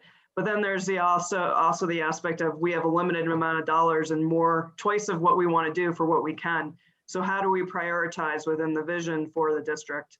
And I'm very excited about that work. So thank you for including that. Yeah, we've heard you loud and clear, Katie, and we are launching probably next week some crowdsourcing work around that to help us kind of put the capstone on all the work that the district had done around this, right? Kind of the unifying theme. So we're excited to get that started. And, we're really looking forward to, some interesting feedback coming out of that work. And that will be hugely instrumental. Obviously no need to restart the whole process, but to put the capstone on it and to keep these projects moving forward. There with the limited dollars, which, it's a weird sentence when you have $95 million and you're like, the limited dollars, but they really are limited based on the fully articulated scope that Cariel and Gilbert got to, through the community meetings. And now we have to figure out, how do we best position the district for the next 20 years with this project? And so it's both exciting, but it's also, there's a lot of conversations that are going to have to happen over the next few months and next few years. So it is really exciting to be in Aspen at this time and to be taking these steps. But like Linda said, various things are starting to skyrocket. Supply chains have been disrupted. Certain markets are super hot, including construction. So the longer we wait to get started, the more expensive it will become. Is the best professional guess from our owners reps, if I'm not mistaken, as well as our architect, our design team. So, that's kind of where we are on the bond update. Additional questions, and feel free to shoot them over to us and Linda at any time too. If you're like me and you wake up at 2 a.m. and I meant to ask. So, Dan, did I hear you correctly that a site visit will help determine whether the bus barn could or should be moved? Are there some issues dependent on learning something at a site visit? It will be a combination of the environmental review of the site, the geotechnical review of the site, and the civil engineering review. Effectively, you can have a bus barn on a site and it's operating, and the site isn't a site you, for example, would want to build the cottage on because of what it has been used for in the past. If we come to the determination that it is really best not to move it because we don't want to put anything else there, that will help to inform us about where the bus barn goes. So it is partly site work, but it will be a lot of analytical work, mostly related to the environmental condition. Thank you. Anybody else? Here. Well, you have every right to walk your dog. What'd you say? Nothing? I was like, okay, sorry. And she goes, it's fine. Is somebody not muted maybe? Great, okay. Susan, any questions or comments? No, it's exciting. Thank you. That was informative and inspiring. And it will be on the website moving forward. All of these presentations moving forward will be archived on the website so that people can go back and say, oh, this is where we talked about that sort of thing. So I do want to underscore that as part of our commitment to openness and transparency. Great. Well, thank you. Are we moving on now or? Right. So thank you, Damien and Gilbert and Kari Ellen, and we'll move to 5.3. Thank you so much. Have a good evening. You too. Bye-bye. The DAC, Jim and Krista or Krista. There, I see Krista. I'm here. I don't know if Jim's here today at night or not. He had other plans as well, or previous engagements. Go ahead. It's all yours. So I just have a very short update, kind of on the, just like Katie gave an FAB update. It's just really more of an update just so you guys have some idea of what we were working on. Our last meeting was on April 9th. We did spend a lot of time discussing the exit survey with the feedback that we've gotten from all sorts of different sources. And we'll have a final meeting that we'll give our DAC members at the May 7th meeting. Theron gave an update on the UIP, and we'll plan to work on a more final version with him in the fall. We did discuss with him also IB, and there's an upcoming parent meeting that will be held for IB on May 6th. And then we also discussed the early literacy curriculum that is being considered to be introduced in the lower grades, as well as the CMAS testing and the recommendation that all parents opt in for CMAS testing. That is all I have. Great. Any questions, anybody? Krista, you probably heard that we're consolidating our committees to 3, and the DAC has never really, it's really a statutory committee, and so nothing will change at all. But the only thing that will change is it won't be listed on GP7, and I hope that doesn't hurt your feelings or anything. It does not. Thank you. Okay, great. So thank you so much. Thank you. Thank you guys for having us. Great. So superintendent update 5.4, Dave. Great. Well, Krista set the bar really high in terms of brevity, and I won't be able to hit that. I think, if I'm not mistaken, we're going to do an IB presentation first and then the superintendent's update.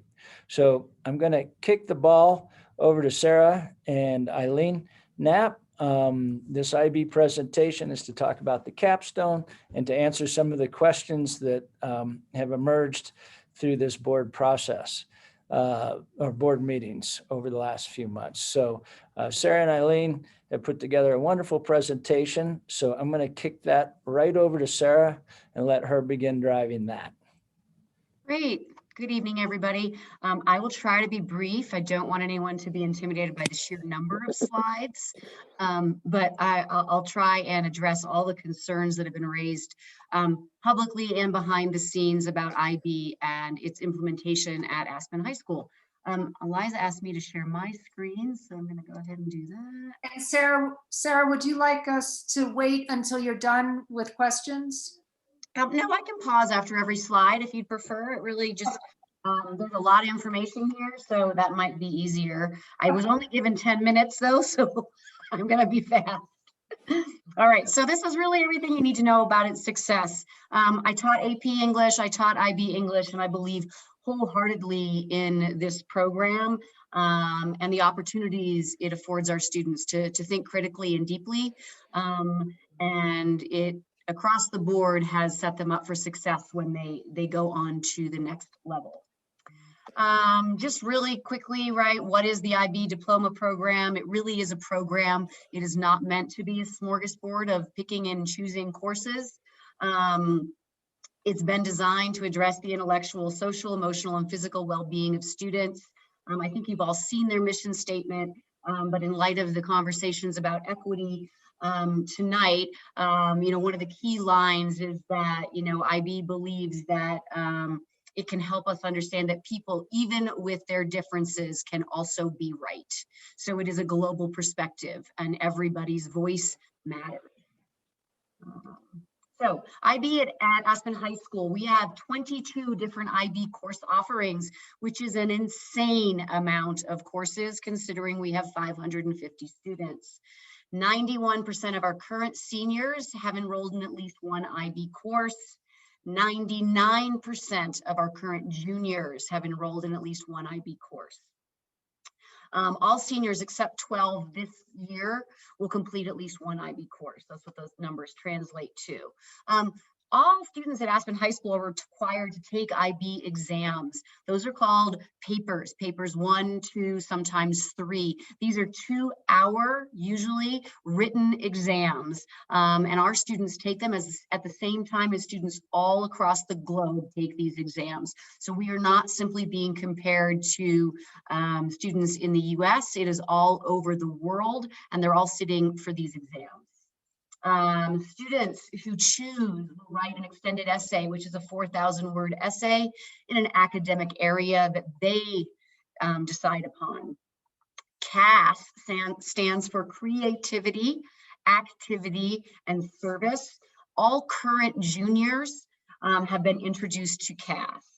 And then TOK is the theory of knowledge. That's the culminating course for those students who are taking the full IB diploma. But we allow any student to do any of these should they choose. There is a link here to data, and I think the most important thing here to understand is that a 4 is considered for most colleges and universities a passing score, showing a demonstration of knowledge. And you can see 2 data points here that are important. I should maximize this, sorry. A couple of those would be the sheer increase in numbers. Even in English, which is historically one of the biggest subject areas, there were only 37 students taking it in 2017. Okay, and they had an average of that over 5.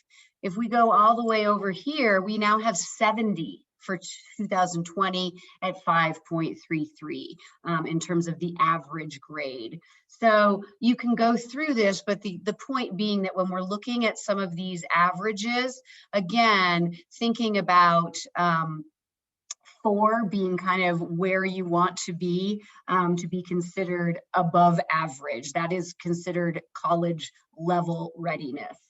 And so to see the increase of numbers is a positive trend. Sarah, of the 99% juniors taking at least one, do we know how many are taking a course other than the required IB English? So they're taking English, and then we also have 3 different levels of math. So they're taking at least an English and a math. So great. I could get you the exact numbers about all the other options. No, that's enough. Thank you. Sure.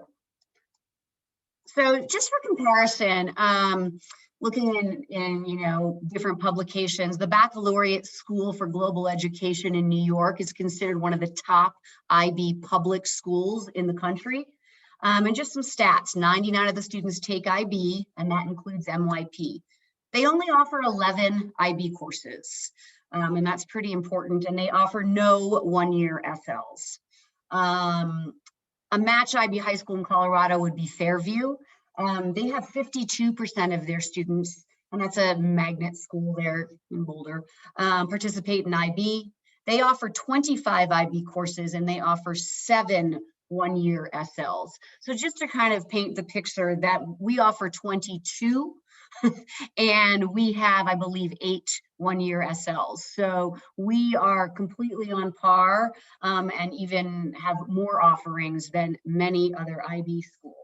I didn't include private schools because, again, private schools are allowed to have, admission and have different things. So I really did look at public schools, but we're definitely above the private school offerings as well. And just a reminder, board, there's 2,200 students at Fairview High School. Right. So a couple of questions that have come up have Just been a suggestion, Sarah.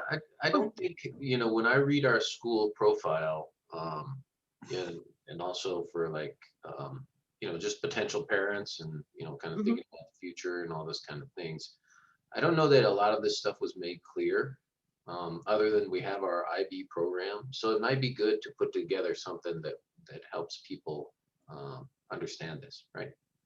Sure, that's great. We do. Eileen has been great about having an IB 101 evening for all high school parents, and we revisit that every year where we go over all of this information in far more detail, and then that should be linked on the IB website on the homepage.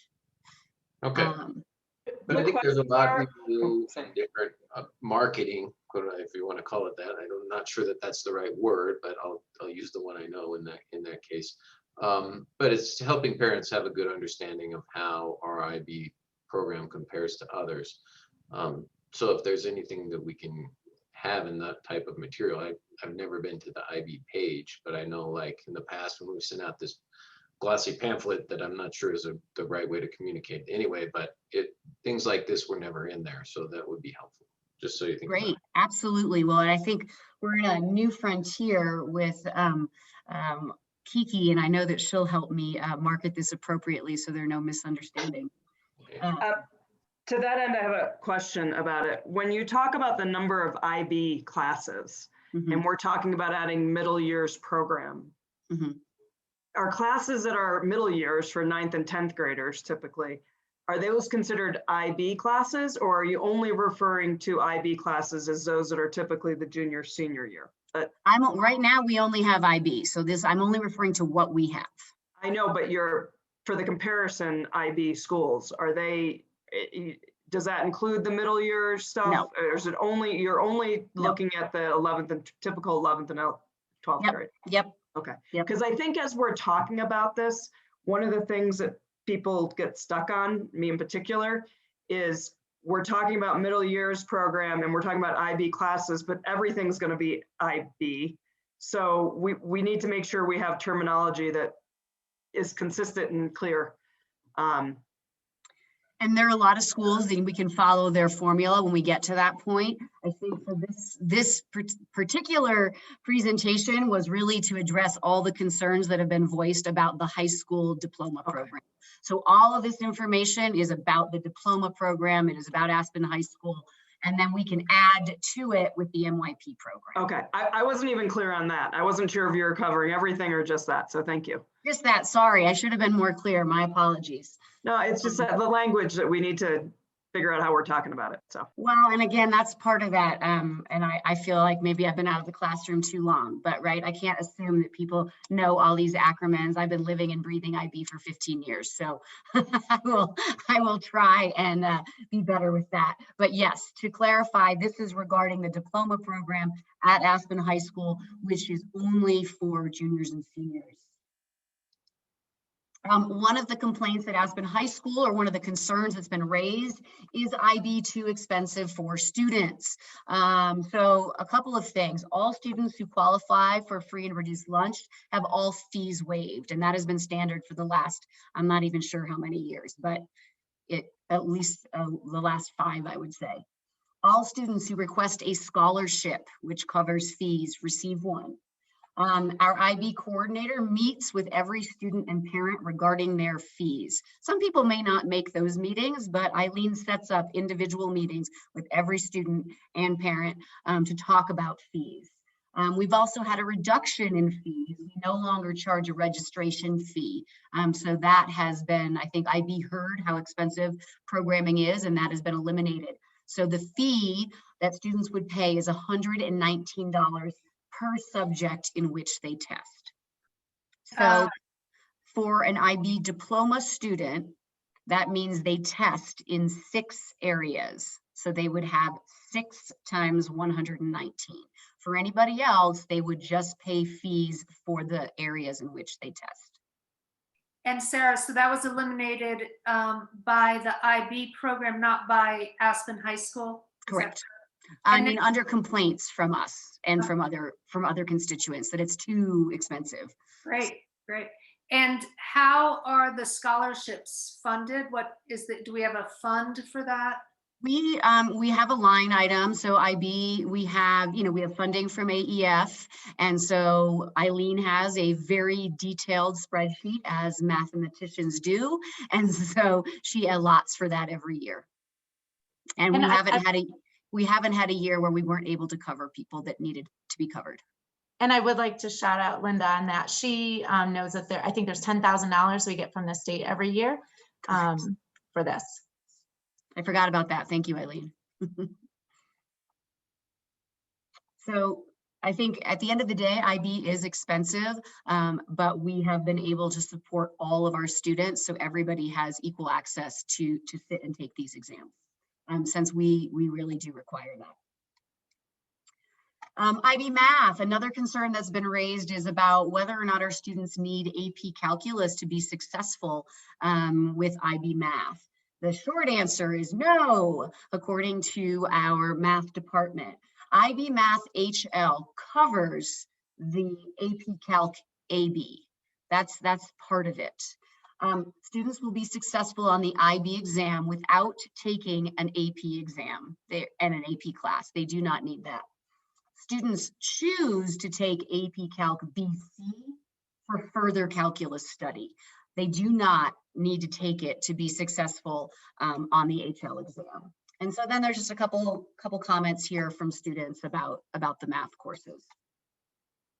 So Sarah, how do we survey our college students, our alumni, to know if they are as successful in calculus in college, since we have been including calculus in the HL math?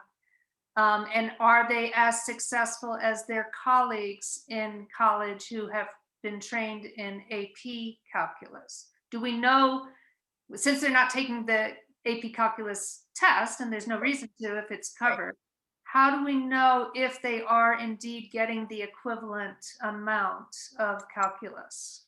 Well, there's AP Calc BC that would be further calculus. So if they want to solely focus on calculus, they can take that additional. I'm just talking about AB, just AB. Okay, so AB, from our experience and our college graduate panels, I don't have quantitative data, but students report that they were adequately prepared, more than prepared. IBHL encompasses calculus, but it also encompasses so much more. So our students have felt absolutely prepared based on IBHL math.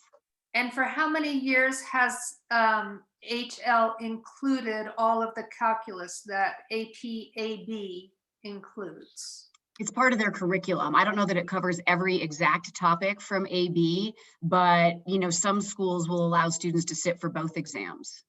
So if they wanted to, I don't know why we'd make them do that.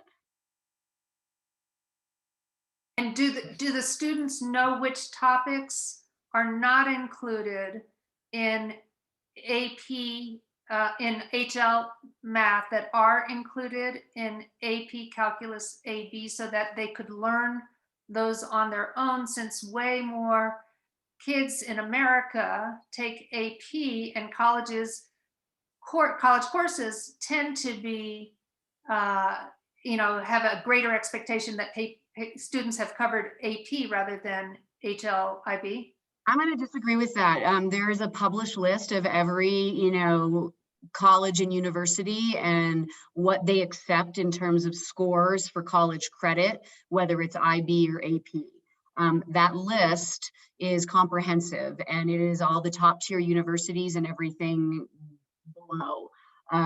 So in terms of, if Megan or I think Eileen, I don't know if you can speak to which specific topics, but the goal behind IB is different than the goal of AP. The goal behind IB is deep thinking and analysis, and to understand the why of mathematics. It is not simply to have a repertoire of just info. So historically, the idea behind IB is that students are actually better prepared for the hardest classes that they will encounter in college, because they already possess the deep problem-solving skills required to attack something challenging that they may not have seen before. Right, but up until recently, unless the HL teacher chose the calculus option, which is, I know, old-fashioned a few years ago, if they chose the calculus option, they would only be covering 3/8 of the amount of calculus that AP AB covered. And so I Okay. know, and that was a huge problem for many, many, many of our alumni who thought they were prepared for freshman college calculus and really, really, really, really struggled. And so I want to understand if we have started, if now that everything has changed and HL does cover calculus, because high schools in Europe weren't covering calculus. It was a college subject, so that was because it's based in, it's a European country program originally. That was the issue. So now that HL covers more calculus, more than the 3/8 of the AP calculus it used to cover, I think students would want to know which of the topics are not covered in HL calculus that are in HL math that are covered, so that they don't struggle in any part of college calculus the way they have been covered. They're struggling less and less as we're covering more and more, but there's still a couple of topics that I think it would be if we could just let them know, okay, this is not covered in AP. Just let them know. They could learn it on their own if it's, if it's of interest to them. Just let them know which topics are not covered that are covered in AP AB. And I don't know that, I can ask Megan. I would say for those students who are incredibly mathematically minded and want to ensure that they have a robust understanding of just calculus, they take the BC in addition to HL. So they take both. And that would be how we cover that. But I can certainly find out where kids might be lacking.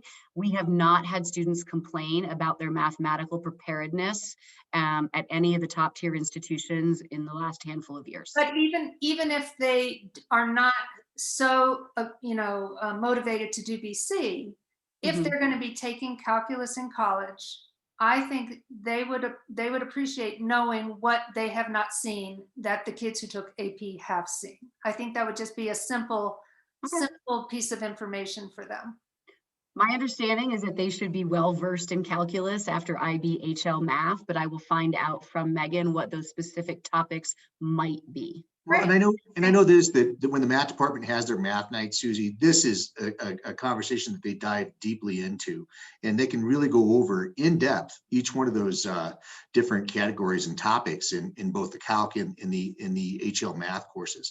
There's been changes throughout the years with each of those courses, and I know that can always be another thing that can be tough to navigate. So comparing one generation of students to another can be a little bit misleading. So I think the best thing that we could do is just really get that kind of pointed conversation developed with our math team and do that at math night, or maybe we just have them come back to the board at that time to really talk about the nuanced differences between these two exams. And can you make sure that the board knows about when math night is? Absolutely. Some of us may want to attend. Thank you. And I would say just as IB in general, there's IB and AP, so you've got the College Board and the IB. They're in constant competition. AP is in the throes of changing their curriculum to more match IB because theirs is more of that just kind of, you got to be able to know the facts.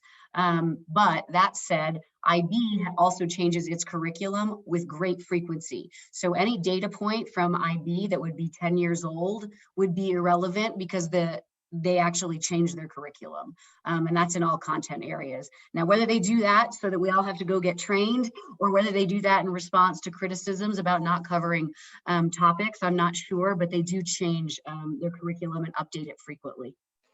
And I just texted Megan and she said all AB Calc is in HL now. There it is. So it's all covered. Thank you, Eileen. Why don't we offer IB chemistry? This has definitely been a concern that has been raised. So the short answer is, again, we're only 550 students. We do offer IB physics, HL and SL. We also offer IB bio HL. We are adding IB environmental science This next year, again, trying to expand our IB offerings so that more students have access to IB courses. It's really hard for us to have 3 different sciences, and that would be why we haven't offered chemistry. Most schools, I think Fairview does offer chemistry and physics and bio and environmental science, but as Theron indicated, they are vastly bigger than we are. We offer chemistry. This year we did try and tweak our offerings. And we have included a chemistry 2, an advanced chemistry for juniors and seniors that would allow them to be prepared for college. At this point, we've only had 2 students and all of our students sign up for that course. So, you know, the need and the desire for a higher level chemistry, at least with this group of students, doesn't seem to be incredibly prevalent. We are trying to really listen to our students about what they need so that they are prepared when they get to college. That said, you know, organic chemistry is not going to be easy, right? And college chemistry is not going to be easy. So that's kind of the short answer there, is that we have physics, we have bio, and we have environmental science, but we do not have the manpower to also offer chemistry at this point. Are we trying to increase cover more topics in 10th grade chemistry such that should the need for IB chemistry arise, they will be prepared to be able to take IB chemistry? Because there's a whole course that is generally recommended of chemistry before you take IB chemistry. We offered chemistry 2 in that notion of, do we have people that want to take more chemistry to cover more of those topics? And we've had 2 students. So at this point, you know, I can't run courses that people are not interested in taking. But that's for juniors. That would conflict with if they wanted to, if 10th graders the following year wanted to take IB chemistry, they would need to double the amount of chemistry they're currently studying. Right now, they're covering about half the standard course of chemistry, and they would need to cover the rest of that course in order to be able to succeed in IB chemistry. Are we trying to increase the number of topics covered in 10th grade, since that chemistry is the second most, nationwide, it's the second most commonly taught science, not the third or fourth most commonly taught. So, you know, as you know, I have this list of all the kids who have flunked chemistry from our high school, you know, dozens of them. And it's because our 10th grade course is not up to snuff, and we don't offer IB. And I'm just hoping that we can help ourselves to change that more quickly rather than slowly. Well, and I think, you know, the idea was, and when I brought that up with the science department, I think there was, again, that idea of bringing in AP chemistry means then what do you get rid of? So it's not an addition. We have to like eliminate something. And so, and at this point, we have changed it. So as sophomore year, students can choose earth and science or space science, or they can choose chemistry. So, and then the recommendation is if you choose chemistry, then you would go into physics or bio. And we have this additional chemistry. Should you want more advanced chemistry options, there is room with our schedule for students to then be better prepared for chemistry in high school. I mean, after high school. So I think the concern right now, they are trying to do that, but we're also trying to figure out what is it that our students, you know, want to take and pursue. And so again, telling kids we have an additional chemistry offering that will prepare you better for college chemistry. Because the other thing is, if you take chemistry as a sophomore, I don't know how much you're going to remember by the time you get to college. So that is going to be a challenge. And so we're trying to combat that. So let's say I'm sorry, just one last question about this. If enrollment stays low for the chemistry 2, would the plan, do you think, be to stop offering it or to increase the rigor of chemistry 1 and cover more of the topics? we can always increase the rigor, absolutely. And I think they're definitely looking at that. How do they increase more topics? How do they get kids, you know, really excited about chemistry so they want to take that next level? I can't offer a course if I don't have enough students to, I can continue to offer it, I just can't run it if I don't have enough students signed up. What's the college admissions side say about this? Do we have a? We're going to get to that at the end of the presentation, but I would say that our student placement would indicate that we are not having an issue with not having IB chemistry for our students.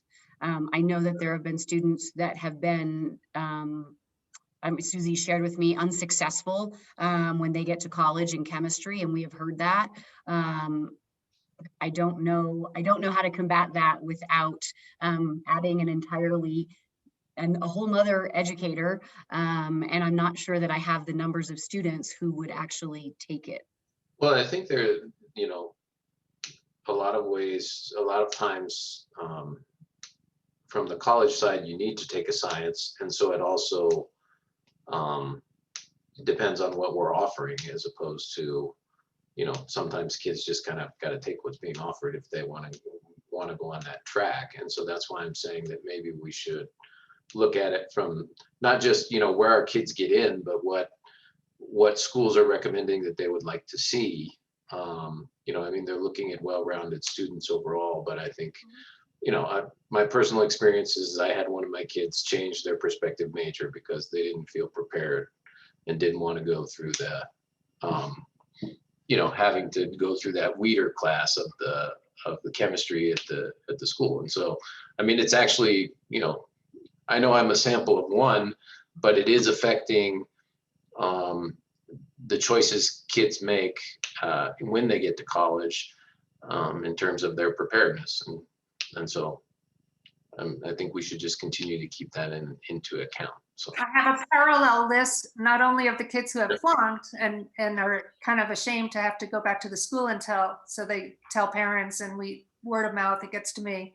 But I also have a list of kids who have switched their career choices based on struggling in chemistry in college. And so I totally agree with Jonathan. And I just encourage us not to let this issue drop from our radar. And especially if you want to go into the medical profession, this is kind of one of those big, you got to be prepared when you get to school, college. So maybe just kind of a way to better help us understand framing the issue in terms of how do we get the best selection of courses ready for the broadest range of colleges and careers? Is this the right offering, as opposed to, well, it's what we offer now, and we would have to take one of these away to offer the other one. I think we should approach it more of what's the right offering to give the widest people the widest selection of career choices, and that's what we should be offering, not, you know, this is what we offer now. That's a really fair, you know, really fair comment. I think we did offer AP chemistry many, many years ago through CMC. And again, the same thing, we didn't have the numbers. So, you know, it does come down to numbers. Well, question, Sarah, have we ever, and maybe this is what you're talking about by offering AP chemistry, have we offered 2 chemistry classes in 10th grade? Because since there's a limited number of classes and you're offering two year-long physics and bio classes, have we looked at offering a more rigorous chemistry in 10th grade for those kids that are interested perhaps in medicine or, you know, chemical engineering or something, and then a more standard 10th grade chemistry class instead of the Chem 2 idea? Because there seems to be, especially if you're asking kids to take 2 years of physics, 2 years of bio, and 2 math classes at the same time, if they want to go into a STEM field, taking the second year of HL and IBBC, to add on another chemistry seems like a lot. So I'm curious as to whether we've tried a more two different chemistry classes. If we offered that next year, would there be enough to have a full class of kids doing the more advanced class? We've offered that for the last few years. And I don't know that that's changed anything. So the idea here was that we've always had chemistry and advanced chemistry sophomore year. And that advanced chemistry moved at a faster pace. That's been going on for years, and I don't know that that's changed anyone's perception about their preparedness getting to college. So the idea between offering for sophomores was to look at your paths. The more rigorous path would be to take chemistry your sophomore year, right? To be prepared for IB physics or IB bio. That would also set you up to take the more advanced Chem 2. Which kids can opt into. For some of our kids who are going to be advanced and be in, kind of that STEM route, they're not going to be on a diploma track anyway, because they've probably taken an IB math 9th or 10th. So the idea in the science department was that this Chem 2 would be an incredibly advanced course offering to ensure that students have current chemistry experience and knowledge going into college, which they don't get if they're just having chemistry their sophomore year. Going back to Katie's question, the accelerated chemistry, advanced chemistry in 10th grade that's been offered, they didn't cover more topics than, they went a little faster, a little deeper, but they didn't actually cover more of the 13 topics. Right. So it wasn't quite an advanced chemistry class. And so I think the idea is that this chemistry for sophomores would cover more topics and spur kids on to then take chemistry 2 to make sure they have adequate experience in all the topics to be ready for college. That was the rationale behind it. That sounds like a good first step. I Okay. applaud that first step. It's a first step, but we can, and then we can see, and when we've polled students, because we do ask students, we get 4 or 5 students that say they would like IB chemistry. To be perfectly honest, the most popular course offering that students want that we don't have is IB dance. So we do have to, at some point we can look at it, but IB physics is still going to set students up for success. So is IB bio HL.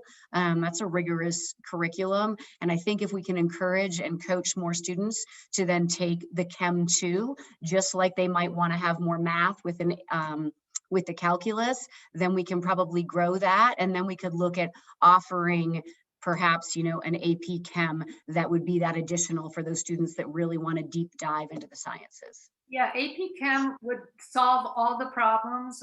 There are many kids who, if they go into marine biology, veterinarian, medicine, dentistry, there are a lot of fields other than medicine, and chemical engineering, as Katie pointed out. There are a lot of fields other than medicine that people have shied away from, steered away from, switched gears because they weren't as prepared as kids who had taken AP chemistry and IB chemistry. And that makes sense. I mean, if you haven't taken an AP or an IB course, you're going to be, you're not going to have that same level of understanding. So hopefully we can move forward here and get to that point where we do have a robust group of kids who want to then pursue an advanced chemistry option.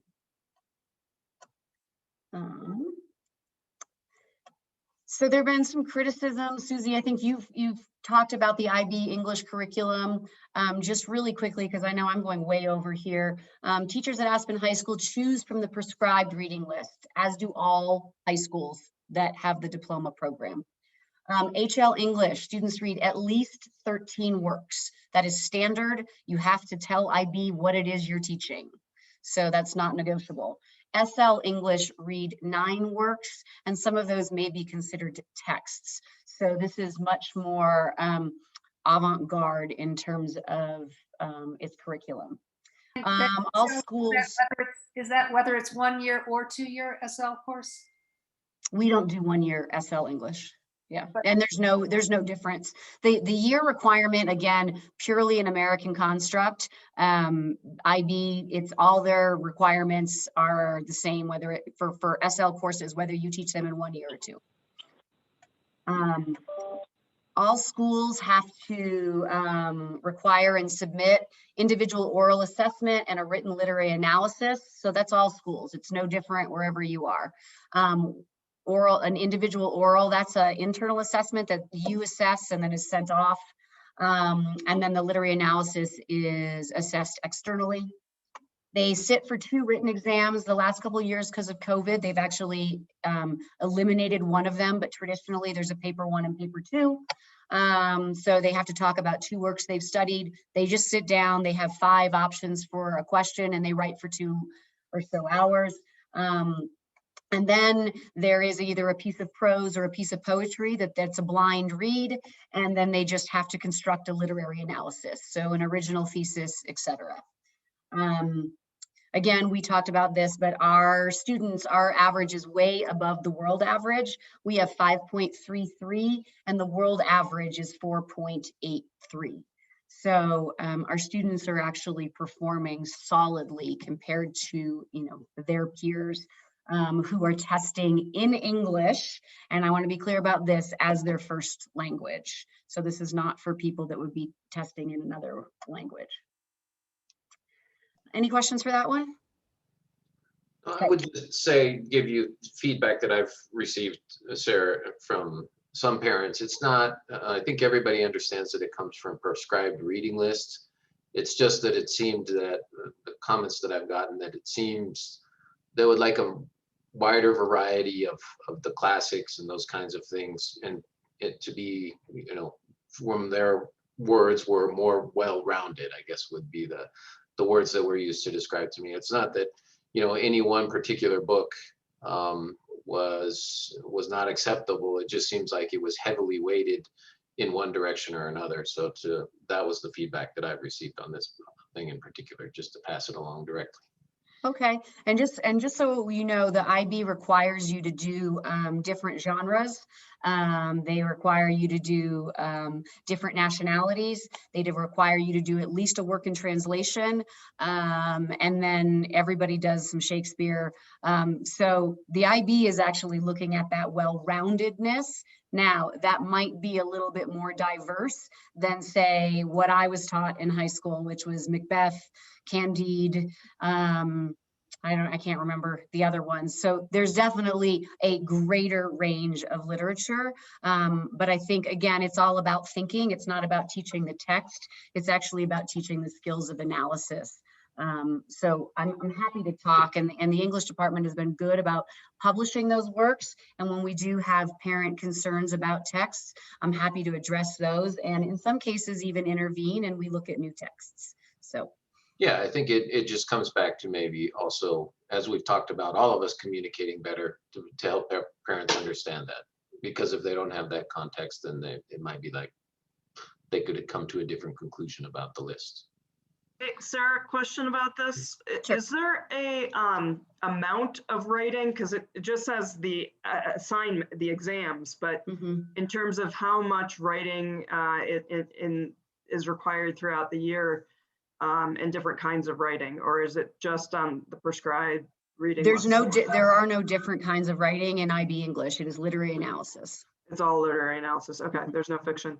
And is there an amount required? I've heard some feedback from some seniors talking to other folks that have gotten to the same school they have. They kind of know each other before they even get to school, which is anathema to me. I don't understand. But that in comparing their curriculum to other IB curriculums, that they're not necessarily the same amount of rigor in terms of the amount of writing that's required. There isn't IB doesn't have a baseline for what they require. Again, the proof is in the final paper scores, right? So those final exam scores, where that's kind of, if you've been teaching kids how to do literary analysis and they're writing with frequency, then they should perform well on those exams. So I would say they should be writing every day. In terms of literary analysis, it can be short, it can be long.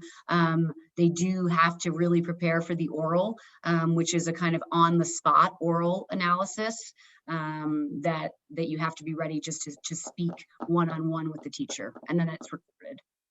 Okay. And Sarah, I have here the list of works that IB allows us to choose from, and the regions that you mentioned correct me if I'm wrong, are Africa, Asia, Canada, US and Caribbean, and Oceania. I'd have to look at it. Yeah. We're just saying that we have to do a mix of those. But within a mix of those, you can still do some that are more classics, more part of a canon. And Oh, didn't you just get in trouble for? Jamie, I think, are you not? Oh, sorry, I was talking to my dog. I'm so sorry. So cute. So we could still, I mean, you could still choose some that are more classic, but from those regions. Sure. And we could mix that up a bit year to year, couldn't we? They do get mixed up year to year. There hasn't been a same reading list in IB for as long as I can remember, because we seem to have, you know, a lot of different teachers coming and going. So I will say that when I'm thinking about the IB HL, gosh, they've done The Sorrow of War, they've done Macbeth, I think they did Homegoing, they did The Things They Carried, Siddhartha. And just, Sarah, I know, give you kind of a break here for a second, just to let you guys know, as far as how some of that stuff is selected is through IB Arms too. We're a big part of the Rocky Mountain Consortium of teachers that are a part of the IBO network. Many of these things are brought about through our IB training, brought about through our North American partners.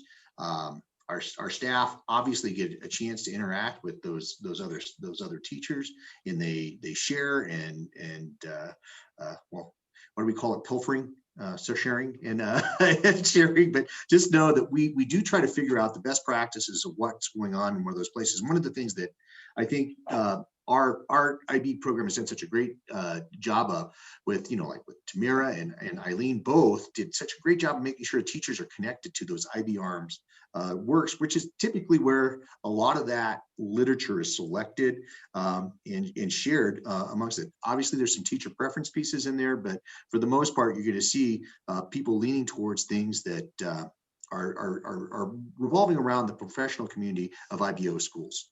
And so there's a lot of that that's happening too, because I can assure you, if you get some of those things that you can find at a conference, you can work on it from there. But I know that that's it as far as the selection process, and really informs it.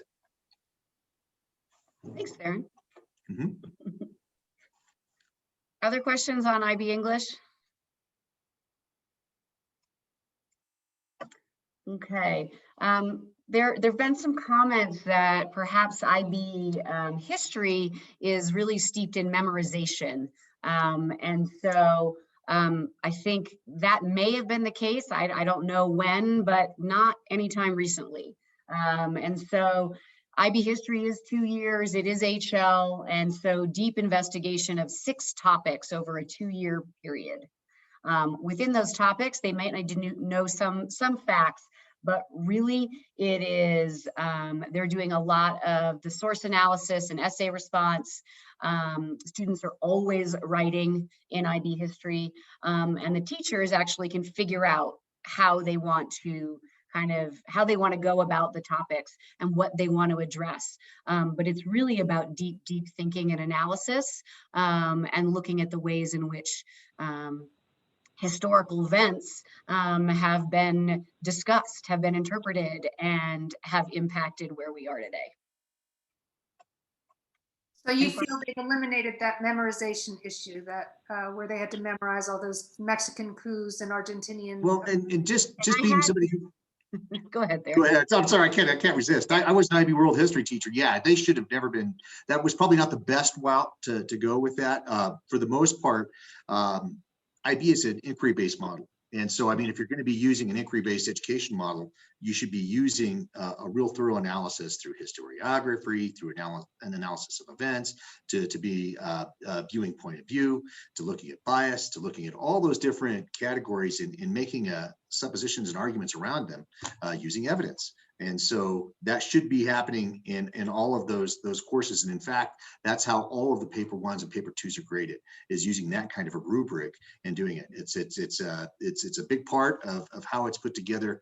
And hopefully there wouldn't be a lot of rote memorization. And in fact, when you're looking at IB course curricula for social studies or history, you're looking at a very narrow focus in some contents and getting very deep dives, versus if you look at the AP US history or AP World History, it is more of a memorization sort of survey of history versus that deep analysis. So that's the difference between those two contents, or those two approaches. Big shout out here from the Romero family. Both the older two have had IB history HL, and they both describe how painful the critical thinking and analysis and additional writing and just, you know, the stress of it all and the challenge of it all. But it sets them up. Harry's doing very well because of it, and Gracie got into a couple of pretty nifty schools. Oh, that's great, Dwayne. But Sarah, when I think it was with you I met a while ago, and there was a question that all that memorization stuff was what you would have to do if you wanted to get a 7. But I just want to make sure that they've taken away the memorization, that it's not even an option, whether it's not just for if you want to get a 7. I don't know a single IB teacher that would talk about what you need to memorize to do well on an IB exam, and especially in history. So that has changed, it sounds like, from a few years ago. Okay. Yeah, right. I don't, nobody on staff now has any knowledge of having to memorize facts to be successful on an IB paper or Well, there's history. someone on staff, but that person is not teaching history, IB history anymore. So Okay. Great, thank you. Okay, sure. This goes to the SL question that has come up. You know, why are IB courses 2 years? And the IB itself doesn't sanction 1-year SLs. It's really an American construct. IB maintains that the diploma is a 2-year program, and it really is making you well-rounded, an intellectual, if you will, understanding how everything relates to each other. They will, however, because North America does its own thing, allow us to have 1-year SLs, and we do. Theron was really great about getting a lot of those started. We offer 8 1-year SLs, which is a ton given the fact that those are singletons, which means I usually have one section of them and they can drive the master schedule. But we have added art history is a 1-year SL. We have IB business as a 1-year SL. You could also take it as an HL. We have econ, we have psychology, we have computer science, film, theater, and music. So we offer more than most schools when it comes to 1-year SLs, which allows our kids to be really creative, double up where they're really passionate, take even more IBs than just the diploma.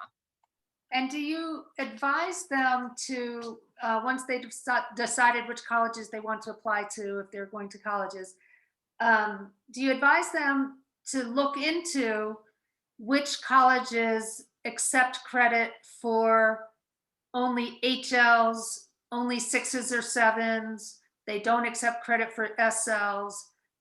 Because I know a lot of kids were surprised, oh, they didn't accept this, they didn't accept that, they didn't accept IB economics, it was 1 year, they didn't accept psychology, it was 1 year, they didn't accept SL, they didn't accept, there were a lot of things a number of kids were surprised that weren't accepted. They had to get a 6 or a 7 at certain colleges.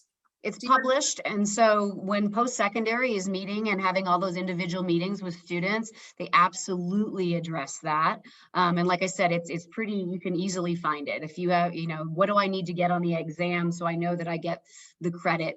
Colleges don't delineate between 1 year, 2 year. They only look at the SL and the HL moniker, and then the score the student receives. So those are the things they would use. But yeah, post-secondary is really great about meeting each student where they are and really thinking about their individual path and what is going to allow them the most success. And certainly if finances are a huge concern, let's ensure you're going to a school that's going to accept all of your IB credits, right? So that you can actually have, you know, graduate in 3 years instead of 4, that kind of a thing.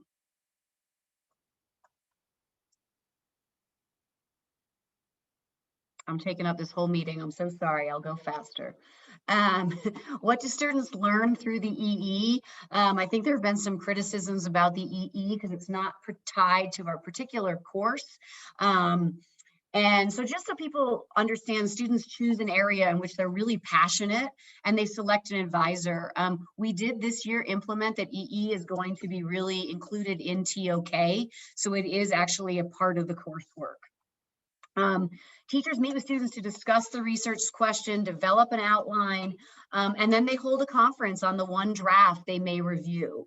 The EE is not about learning how to write an essay. The EE is about time management, problem solving, critical thinking, and independently working, what you're going to do in college, right? In college, you're not going to meet with your teacher or professor 10 times about one paper.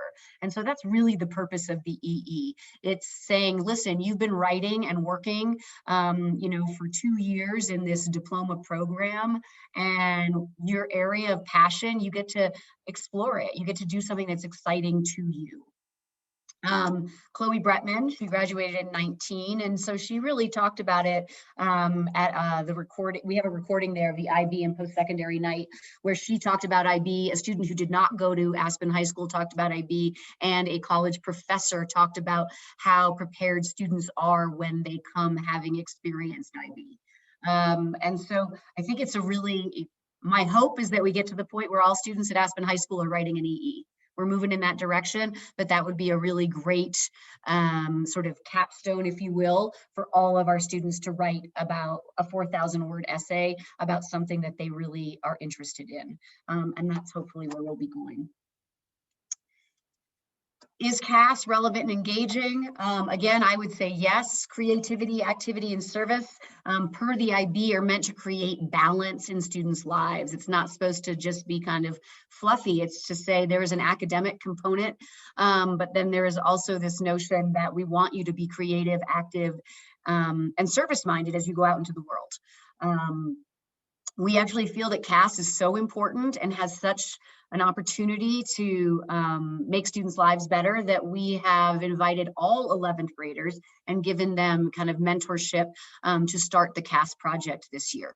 CAS and NHS hours are not separate, so students should not just be kind of amassing a bunch of hours. CAS projects are really personal. Here's a sampling of really some incredible CAS projects over the last, year or so. Last spring, we had a mental health fair for students during our pandemic that our students put on with local mental health professionals. They organized it, they moderated it. It was incredible. The creation of the robotics room. It was actually Chloe who brought composting to AHS. A couple of years ago, working with the city to get all of the refillable water stations. This year we have somebody investigating light pollution in our valley, which is really interesting. And last year we had someone do a virtual Earth Day challenge for students as the culminating project for her work with Earth Day. So it does allow students to be creative. It allows them to give back. And then there's always an active component, and that can be as simple as inviting people to maybe go hike or run or do something that is actually getting you physically active. So Sarah, in the past, there were a number of kids who were getting credit for the service portion by serving soup at the soup school or handing out water during the races or helping with the ski swap. Are they still getting are those still considered service as part of the CAS? If they need service hours, yes, we're trying to ask students to be more intentional. But again, if you're going to be well-rounded, it would be that notion of how do you give back to your community, right? And if you feel like giving back to your community is because you're working the ski swap because you really care about outdoor ed, and then your active component perhaps is being in the Power of Four, if you will, or the Grand Traverse. We've had kids do that. So I think it really runs the gamut. Right. If you take a look at the PYP, NYP, not that I'm going to plug here, but I'm going to. I think when you start to see that you have the personal project and you have the exhibition and then the CAS project, you will have a culmination of students taking everything that they've learned and applying it to a real world problem that could be really significant. And I just think that starting to garner that kind of thinking already down at the primary years, to the middle years, to the final culminating project with the CAS project at the high school, we'll see some huge benefits of getting kids out of the abstract and into the real. And I think that that's one of the things that we look at with project-based learning and all those things. Here it is as a firm component of the IB program, structured all the way throughout. Well, I guess not to be a negative Nancy here, but the kids I was describing that did all of those, they kind of saw it as busy work, where I have to rush up and do soup school. I have to rush up and hand out some water. I have to rush up and do my hour at the ski swap. It didn't seem like it was like a fulfilling, deep endeavor. And I think, and that you raise a great question, if we're not raising service-minded and kind of students, K-12, then we need to be doing something differently, right? We need to be a community where students understand intrinsically with a value of giving back to their community. So that's a challenge for us, and that's certainly why CAS exists. Do IB courses help with other exams? Yes, because we've had people say, should they sit for AP tests? They certainly could. I just don't know why they'd want to sit for 2 exams. They're no longer SAT subject tests, so those have been eliminated. But I would say rigorous curriculum across the board should help students be prepared to take any of those exams that they would want to take, mostly the paper 1s and paper 2s. We certainly have had students that have chosen to throw it out there and try and take an AP exam, and they've done well. But again, they don't have sort of that memorization, like the history, the survey of American history, like Theron was mentioning, versus the deep critical thinking and nothing but a written analysis. So that'd be the difference there. I'm going to turn this over to Charlie if he's still here. I'm so sorry. But again, we're just going to talk about the idea that, yes, we do believe our IB program sets students up for success. It's not perfect, but our students are able to think, they're able to speak, and they come back and talk about how prepared they were for the challenges they faced in college. And does this list include those who did certificates as well as IB diploma? Mm-hmm. Yep. Charlie, are you still there? Oh, yes, I'm here. No, and I'm glad that there's such interest in learning more about IB and just how this functions within our school. So the question in front of us is, does IB set our students up for success? And looking at this year's list of acceptances, I have to tell you, I've been very, very impressed with what our students have been able to do. What this list tells me is that the schools like what our students are doing. I would put this matriculation list up against just about any public school in the country, especially one of our size. So as you can see, I mean, I'll let you do the reading, but I mean, 3 into Cornell. We have 5 of the 8 Ivies represented, and then many of the near Ivies. And what's impressive about this list is that it's not just 5 or 6 kids that did very well at a number of schools. This represents about 35 different students who have contributed to this list. That is extremely deep, which again, when looking at what students are bringing to the institution, curriculum is very important, but it's also what else the students are able to do. So we know that the IB curriculum is going to be setting them up for success, and the admissions offices took note.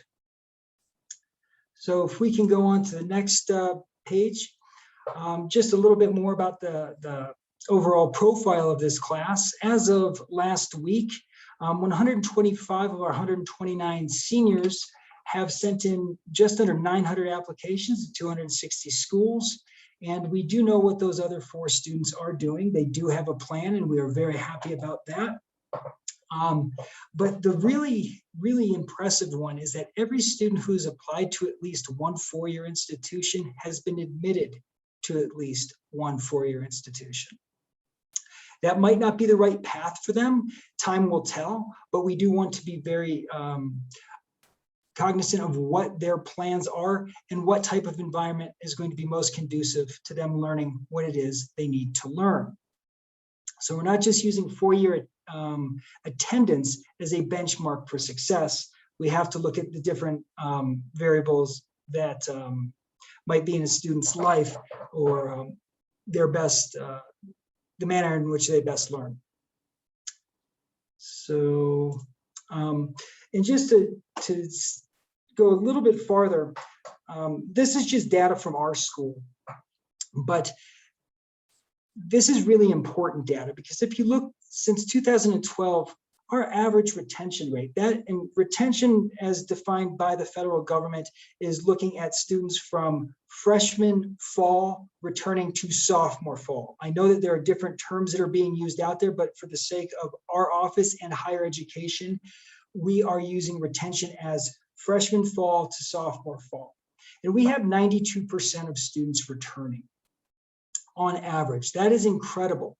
So if our class in a given year was looked at as a college class at any university, to have 92% of them coming back is putting us in some rarefied air. For perspective, Harvard's about 97 to 98%. We, with 92, are right around UC Irvine, UC Santa Barbara, and some schools of that ilk. So across all socioeconomic strata, 92% of our students are prepared to return for their sophomore year. That tells me that their academics are definitely putting them in a position to succeed. So, Charlie, it makes my head spin a little bit when you mix clearinghouse data with, and they use persistence, and you use the term retention. So it's just a little confusing. Likewise,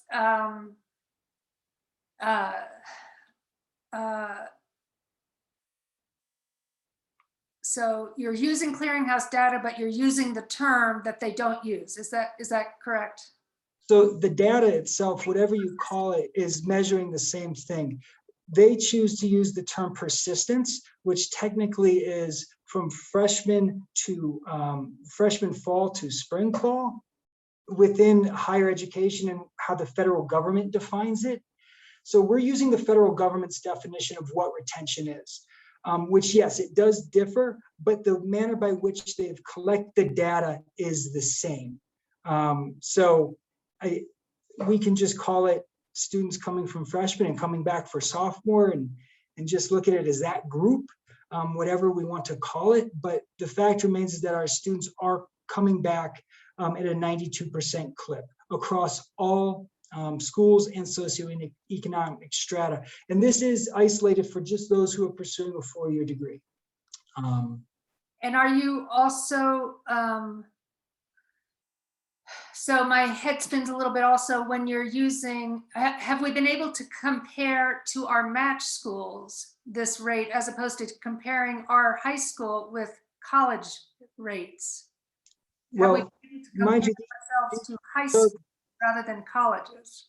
Well, once they graduate from here, that they become college students. So they are college students who came from Aspen High School. So these aren't looking at high school students. These are looking at college students who happen to go to Aspen High School.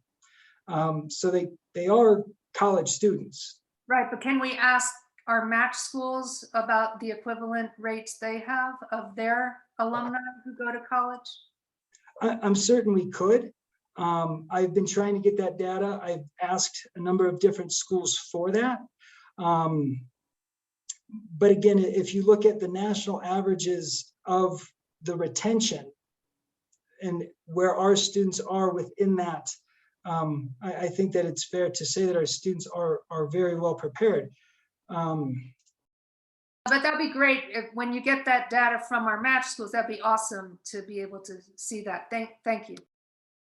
No problem.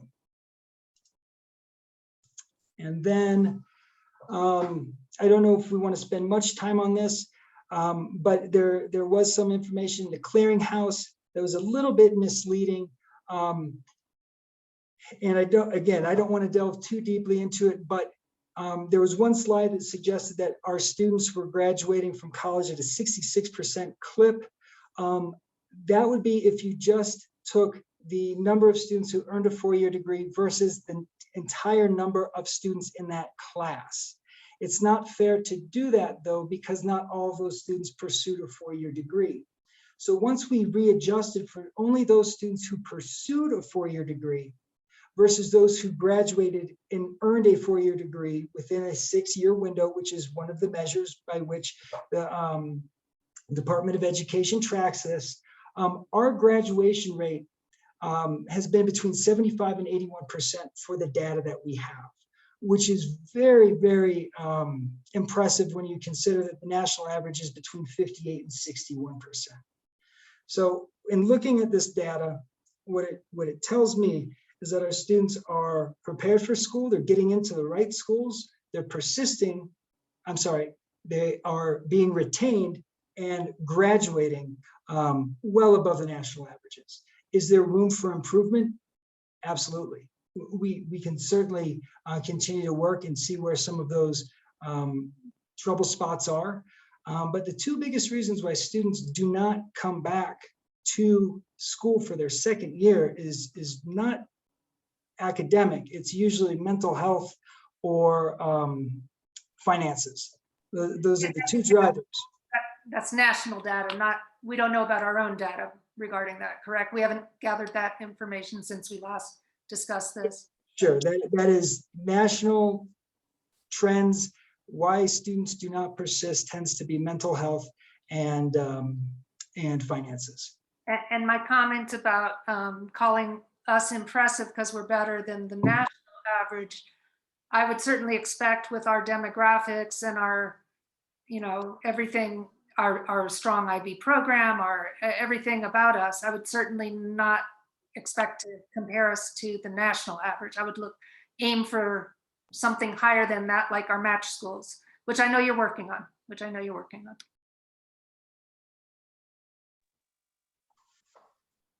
Okay, I think we turn it over to Theron now. I think he's going to quickly talk. Just very quickly, I'll give you a quick update on where we are right now. Just a reminder, Sarah will go there, just where we are right now with the PYP and MYP work that we're doing, both with the middle school and the elementary school, is still in that consideration phase. You'd asked me where we were in the IB process at the last board meeting, and I just wanted to share for a moment what that means. And when we're looking at the consideration phase, this is making sure that we're doing the feasibility of it, making sure that the philosophy of IB aligns with what we're trying to do curriculum-wise, making sure that we have all of the capability of meeting the commitments to IB financially and academically, an analysis of the school to IB expectations. And we also have to train key members of staff in order to get through the consideration phase. What we're looking at next would be the candidacy phase. So right now we're still in consideration phase, and we're going to be working towards that as we move forward. But just to kind of give you an update, we have our meeting with both the middle school and the elementary school staff next week. Our exploration teams have had an opportunity to go through and do a pretty deliberate understanding of all of the unit planning and some of the finer points of the curriculum work that would be required for those two levels. And a lot of work has been done there. And just a huge shout out to all of the team that has been a part of that, in particular, Eileen, for getting all of that organized and put together. Very, very important to have all of those pieces in place, and also to the building leadership of just being so supportive of giving us the time that we needed to get those done, those workshops done, those meetings. We should have some concrete data gathered from both those school meetings that we can share with the board, so you can see exactly how it's being perceived in both of those buildings, so you have a good concrete way of making your decision as we start to move through this process of determining whether or not we want to adopt and move through the process. But I could just caution everybody, the great thing about it is in each one of these phases, we can choose to either enter or leave with very minimum fuss at the beginning phases. And so we do have that option of doing that, but just when we ask for this, we definitely want to complete the consideration phase and really think about moving into candidacy, which has a little bit more of a formal arrangement that needs to be met with professional development pieces and some aligning of the district's mission and some of the philosophical pieces around conditions of those schools. The last thing is I just shared with you just a proposed timeline just to show you what we're thinking for dates for meetings. So our plan is to have the informational parent meetings on the 6th and the 12th. That will also be something where we collect data from the parent group. So another piece that you can have for your consideration. And our plan is to share all of those data pieces with you prior to the meeting on the 18th, where we come in and have that conversation with the board. So hopefully those will be some of the building stones or keystones that we can build the presentation on when you have a chance to hear the final analysis from the IB exploration team. I'll let you know that the IB exploration team has had, it vacillates back and forth. We've had some great and thoughtful conversations around this, challenging everything from the inclusivity to the academic rigor to every piece of the IB program that you can imagine. And we've had experts from multiple different organizations be a part of those conversations as well. So we should have a great presentation when that is, and I invite the board, you're welcome to show up to any of our exploration meetings or our school meetings if you'd like to be a fly on the wall. So any questions about that process? Thanks for that update, Theron. Appreciate it. Mm-hmm. Yeah, thank you. Well, thank you all. Can we move on to Dave with the next portion of the superintendent update? Sure. I want to. The thing I wanted to suggest for Charlie is that we have and Dave, as we think about this, as we have some kind of graduation dashboard or something as we think about our indicators. I've seen, we showed some of the schools. I've seen ones that show, percentage of acceptance to certain schools. I'm not saying that's the right metric by any means, but I've also seen things about scholarships, percentage of kids that are getting scholarships, total scholarships granted, those kinds of things to make sure we're supporting the community from that perspective. So I think it would be good to get a dashboard for that kind of stuff and have it something that we review on an annual basis, and some agreement around indicators. Thanks, Jonathan. And with Kiki joining us, we're really looking forward to building a much more robust and sort of celebratory dashboard, because there's so much really great work going on in the district. I do want to thank Sarah and Eileen and Charlie and Theron for a fantastic presentation. A lot of detail there. And again, that will remain public forward facing so people can access that. And then Kiki, you're hearing the real interest in capturing all the great work and really making that, when you go to our website, you kind of see all this great stuff. I agree that it's impressive the schools that our kids are getting into. I'm hoping to eventually capture the amount of scholarship money that is offered to our kids, because I know a lot of private schools really celebrate that. And so, these are some of the metrics that I definitely think that we should, not rest on our laurels by any stretch, but we should certainly be capturing as we move forward. No, and that scholarship money is a huge one, especially to the more vulnerable parts of the community, making sure we're getting them as the support they need. And also just, I know we asked a lot of questions and we can always get better, but I would just say thank you. I have 3 happy customers of the IB program.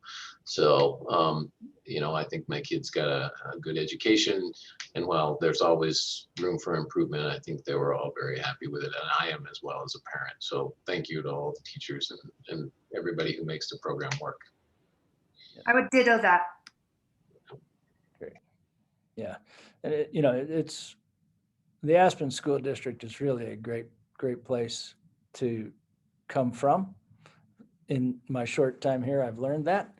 And while we know that, we also know that we are going to continue to grow and get better.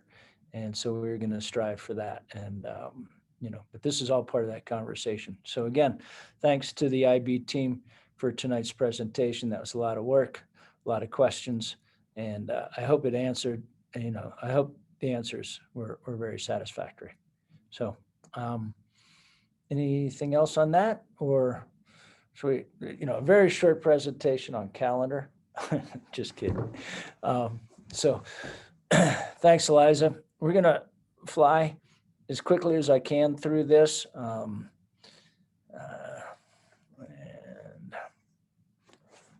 great, moving right ahead. First of all, I do want to grab a moment and thank Chris Baston for 5 years of phenomenal work. Most of you know that Chris is opening a new chapter in the Book of Life elsewhere. And so we want to wish Chris all the best in his journey. I haven't, known Chris long, but his leadership this year has been phenomenal and greatly appreciated. And,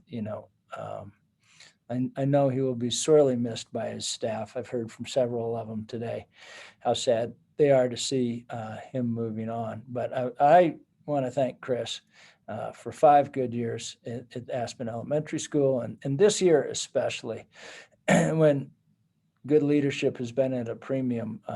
Your calm, steady leadership has been greatly appreciated.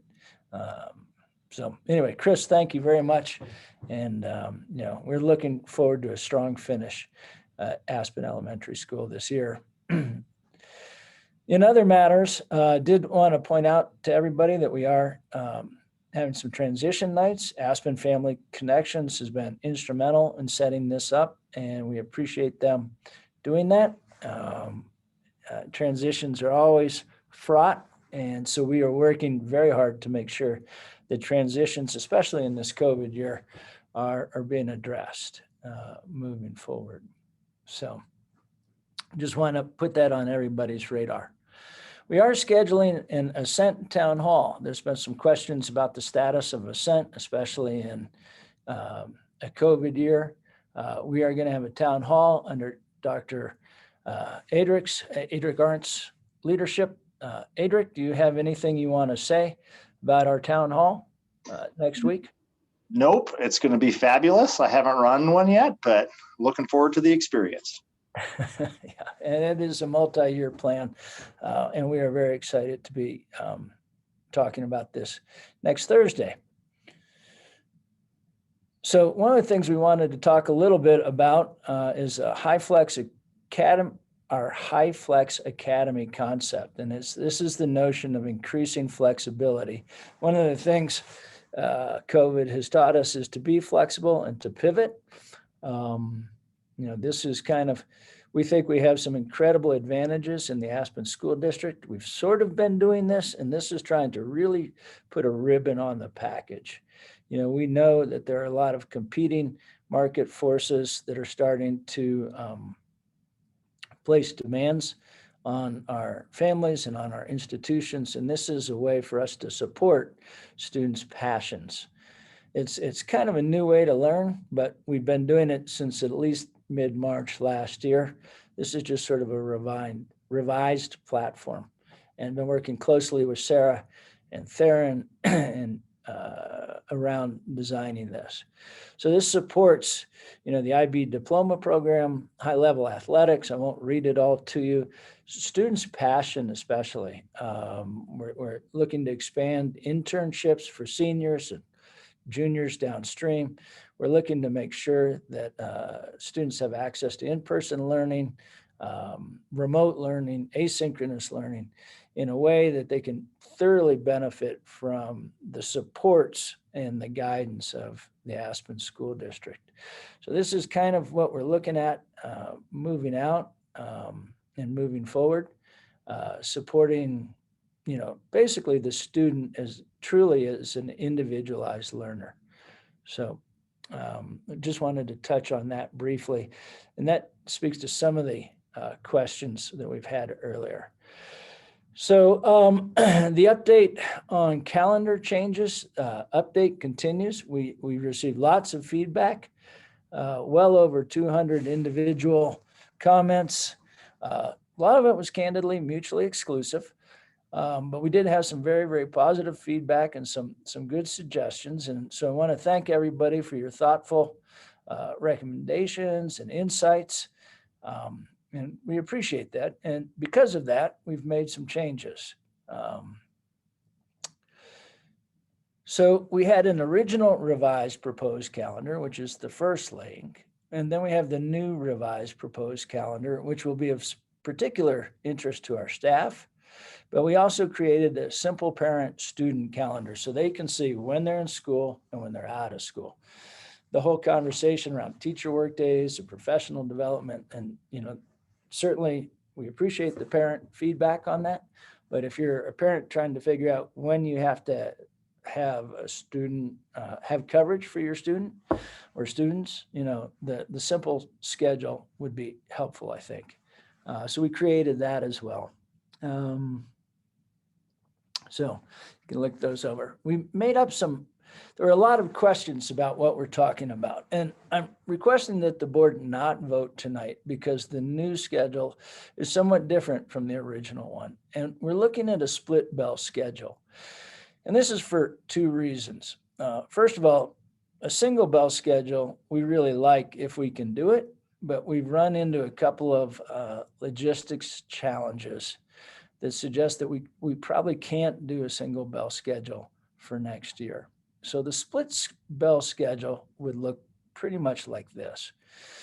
It would look a lot like what our current schedule looks like. We've refined it a bit, and Reagan has been, sharpening her pencil, and she thinks she can get us down to a 45-minute turnaround to tighten up the strain on the system.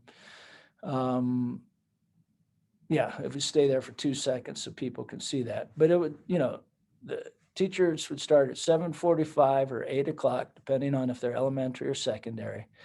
In the elementary schedule, students arrive and kind of begin their day at 8, secondary at 8:45, obviously teaching and the normal schooling stuff in between. The elementary day would stop at 3 o'clock, and then the teacher day would end at 3:45. And then, the secondary schedule would extend by 15 minutes. So start 15 minutes later, go 15 minutes longer. And again, that's for two reasons. One is there's a significant educational research underpinning to these start times, which is fortuitous. The more logistical reason is we actually have a real shortage of bus drivers. And RAFTA is going after 90 full-time bus drivers next year. And while we need about 9 to 10 more positions, we're having a really hard time filling those. And we've been very aggressive, and Reagan is creating a very aggressive recruiting platform. And Linda's working with her closely to try to change the incentives into, why you want to come and drive for the Aspen School District. So that's why we're looking at a split bell schedule at this point. Next slide, please. So we created, there was a lot of question about the PD days, why are we going to do a full day PD and what's it going to look like? And so we just started mocking it up to show that there's going to be high levels of flexibility and focus around it. There was concern about time for meeting in grade levels. There was time for, focusing on some of the district initiatives and that sort of thing. So we wanted to create just a mock PD day to show that there'll be a lot of flexibility and a lot of site-based decision-making around professional development. So how about the middle? Here's a middle school schedule. And if we do go the EYP and the MYP, there's going to be different meetings for different folks throughout the day. And so we're trying to create and stay true to, the PLCs that staff have come to love, but also the new learning. And, so we wanted to, again, just sort of demonstrate that there'll be a lot of site-based decision-making, a lot of flexibility, a lot of variety for the staff in the course of their day. At the high school level, we talked about a little team building to get things started in the morning, PLCs to create more of a data-informed decision-making culture. We have lots of data available. One of the things we're working on is becoming a writing-intensive school district. So we want to work on writing across the content areas. Tech integration will continue to be an opportunity and challenge. And so we're going to try to emphasize some of that. So again, these are just a mock-up so that people can see that, we're thinking about how we would structure this. There's some time in the morning. The secondaries would have time in the morning for doing any one of a number of different things. And these are just samples of what would happen. But PLCs, remediation for particular students, vertical meetings, department meetings, but it's really important. And, we do know that planning time is imperative, and time to collaborate is imperative. And this is in addition to having a prep during the day when teachers would have individual time to prepare for their classes that they're actually teaching. So there will be quite a bit of prep time for our staff. Next slide. Why the change? Obviously we're worried about the COVID slide. We also want to try to increase educator and teacher staff effectiveness through PD. We're trying to have more focused instructional time and, embrace the themes that we've been talking about. IB implementation. We've talked a lot in other meetings about literacy initiatives and math instruction. PLCs emerged through feedback as a huge priority. So we want to support all of those things. And it also creates remediation and extension time for students. So those are some of the reasons for the changes. This wasn't baked in isolation. There was a lot of meetings along the way. So the next few slides just kind of show the people who've been talked to and we've consulted and who've pushed our thinking. These are the people and the dates of the meetings when we talked about the calendar. So again, it's not just, one person kind of being arbitrary and capricious. And these are all the different meeting dates and folks who were in the meetings to discuss the calendar. So again, it's not something we're taking lightly. It is something that we've spent some time on. We talked at the last meeting about the staff and parent survey. Our parent earlier is suggesting another survey. But, we did survey parents around the big concepts that affect them. And so we wanted to note that, as well as staff. Here's who participated.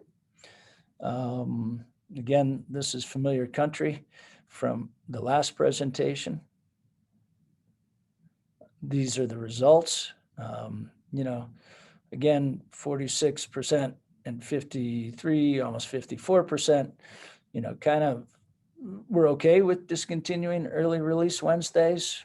It's not a huge, it's not a landslide in either direction based on respondents. More telling was the assessment days. So, this we thought could become really useful instructional time for the vast majority of the students. So that was kind of the reason there. In the past 2 weeks, sort of a summary. This isn't a wildly new schedule, and it's one used by many, many districts on the Western Slope and in Colorado and in the United States. It's actually more similar to one that was in place before our current schedule changed around 15 years ago. As I mentioned, it's in pretty close alignment with many, though not all, of our neighboring districts. And as I've mentioned before, it's not carved in stone, but we are trying for a heavy lift next year. And so that's why we made this recommendation. to alter the calendar somewhat. In the past 2 weeks, we've had a lot of feedback from parents and staff, and we've made some revisions. You know, we talked a bit about the split schedule. There's like I said, a pretty strong research basis for a split schedule with older students starting a bit later. And, you know, I've recognized the shortage of drivers that, you know, transportation's been attempting to rectify all year. We decided to split the first day of school so that half the kids would come in the morning, half the kids could come in the afternoon. We added some work days back into the calendar. We kind of split that. Part PD, part work days. Not everybody would have to be at every PD, and not everybody would have to be at every work day. And you know, there'd be a lot of site-based decision making. We also relocation of the second spring break to support CMAS testing, and relocation of a PD day in the spring to better support outdoor education in May. And we actually created one of the longest uninterrupted instructional blocks in the calendar with those changes. So we have been listening, and we've been tweaking and spending hours on this. In the next 2 weeks, we're going to leave the link open for more input on the latest iteration. We are requesting input. If you can make it better, if you have some suggestions for it, please, you know, submit them here. You can see the live link. We thank folks for their time and consideration. And we recommend that at the May 4th Board of Education meeting, we would approve, you know, a final calendar, which will be posted by noon of Friday before May 4th. So that's our goal, to be very clear about that. I think there's one last slide. We will disaggregate our feedback and share it with the BOE prior to May 4th. And then if approved, we can then begin the following next steps. Firm professional development calendars for our academic initiatives. And we're going to do something a little different. If we can put this one in the hopper, we want to put together a calendar committee with representation from each building to get more feedback on calendars up front for the 2022-2023 calendar. But we want to try to put this one to bed first, and then, you know, go to this new protocol for increasing community support and buy-in for future calendars. So I went through that about as fast as I could. I apologize, but questions at this point? Dave, one that's I've heard in the past is the moving of spring break, and I don't know if we had survey information on that, you know, trying to better align with the work calendar. I wasn't here last time, so sorry if I'm asking a repeated question. Yeah, you know, that came up in some conversations with the middle school initially.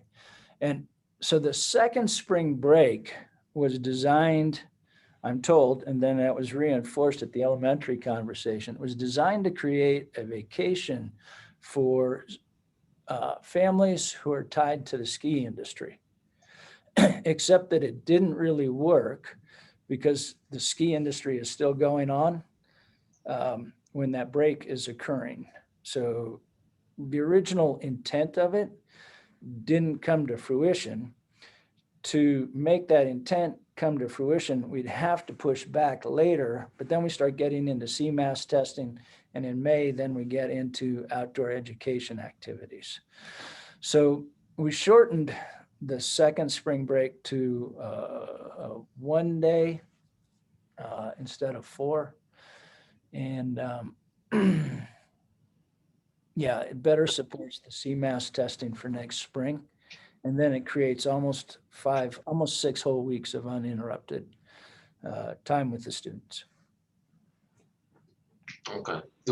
Well, I was just wondering how Steamboat gets around that, if they have the same issue in the other ski towns.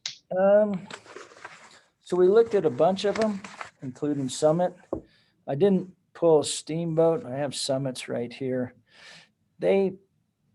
Summit County which I've heard they have a couple of ski areas. They aren't nearly as good as ours. I just want to go on the record saying, that, you know, just put rocks. But no, Summit doesn't really have a second spring break at all. They just finished their year a little bit earlier. Okay, so they just go normal spring break and. Yeah, they do the normal 5-day spring break, and in March. And okay. yeah, I can pull steamboats. Pull steamboats.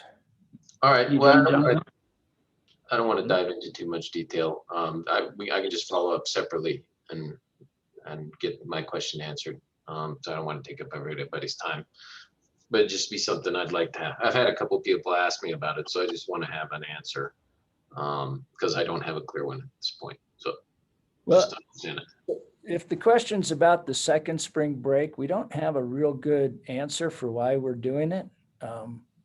You know, it was really nice. It allowed me to get a lot of work done. But I don't have a real good reason why we have a second spring break when. Okay. All right. Well, I'll follow up. Dave, quick question.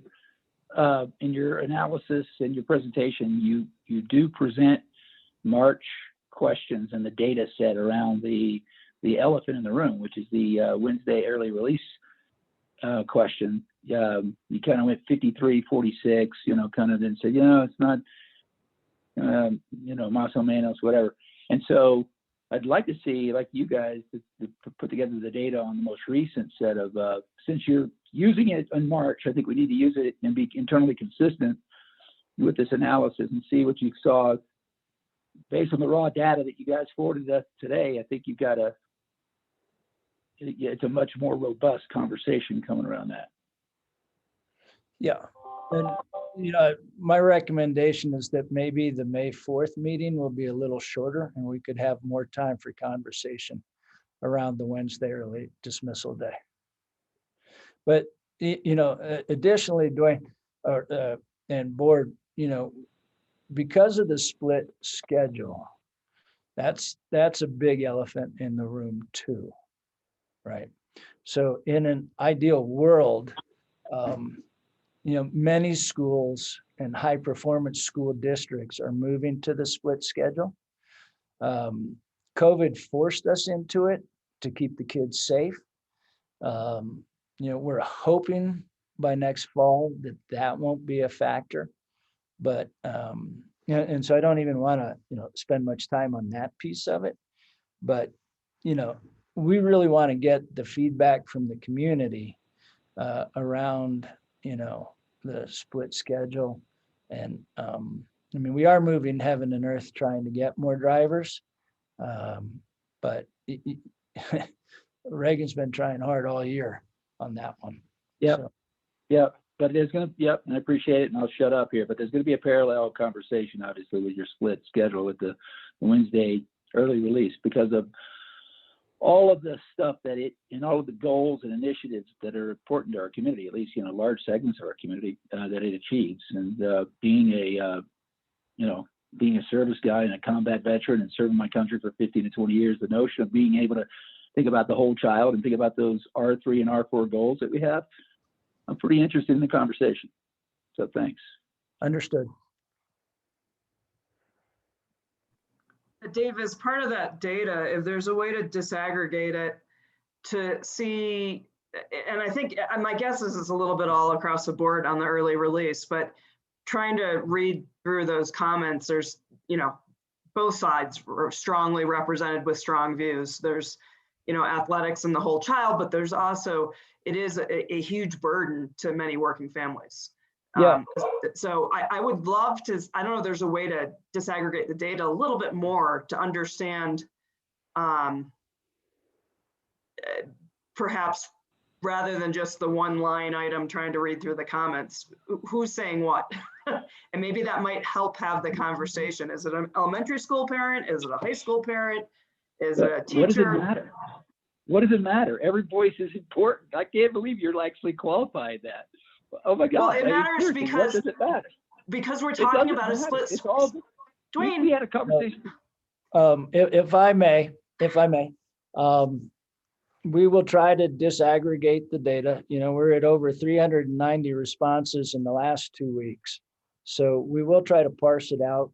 We'll do the best we can to figure out, you know, which way we're going.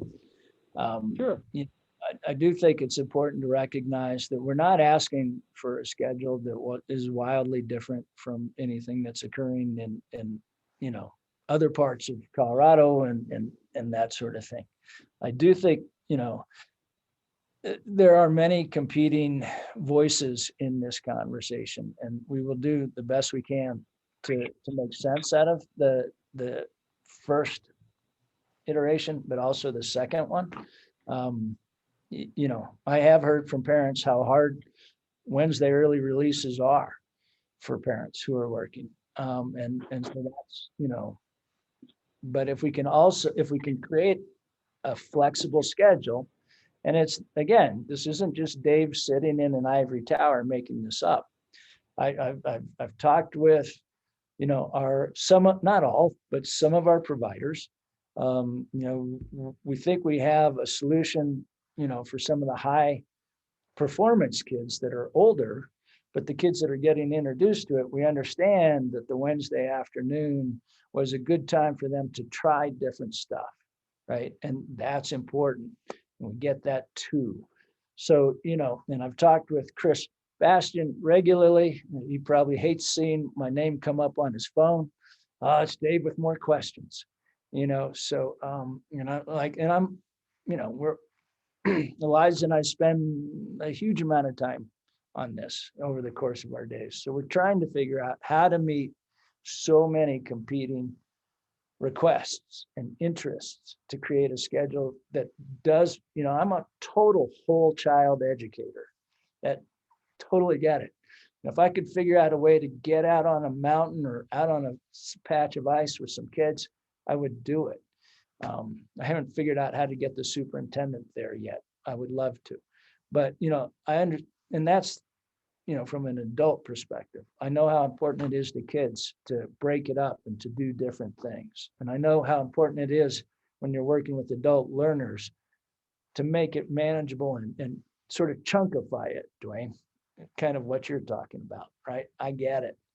And what I also get is whatever we go with, some folks are going to be disappointed and some folks will be happy. And, you know, so we're going to try to thread that needle as best we can. And, you know, because we've taken all this feedback, we've made some decisions, we've had to go in in a dramatically different direction. I think it's important that we leave it open. We'll get additional feedback.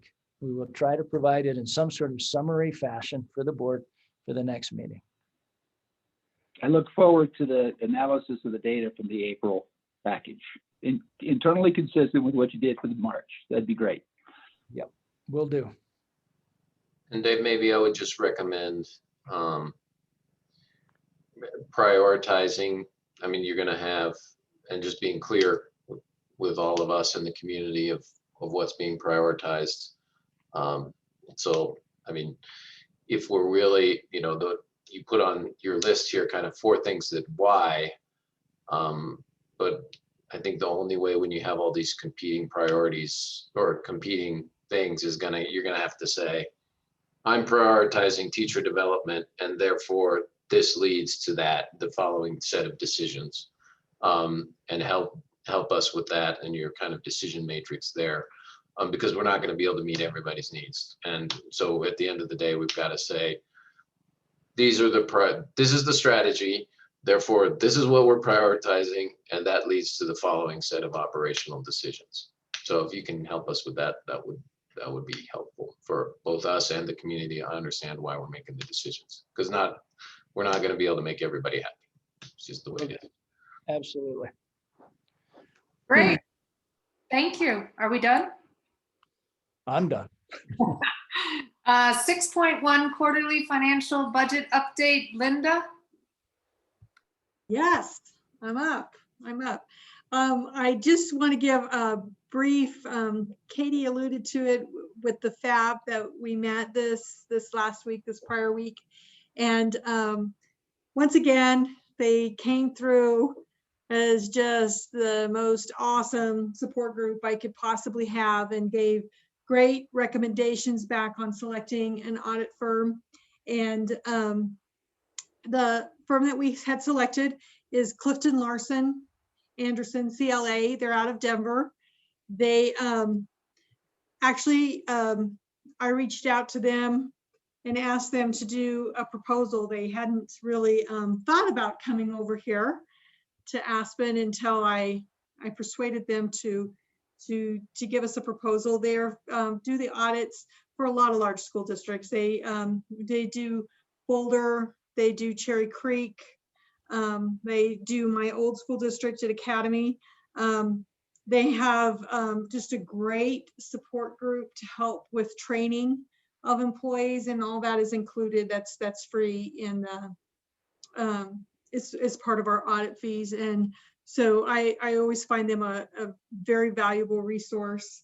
I did have a kickoff meeting with my team and had the group get to meet them, you know, and including the school secretary. So everybody had a chance to kind of get to know them a little better, and you know, found them very approachable. So I think it's going to be a great relationship going forward.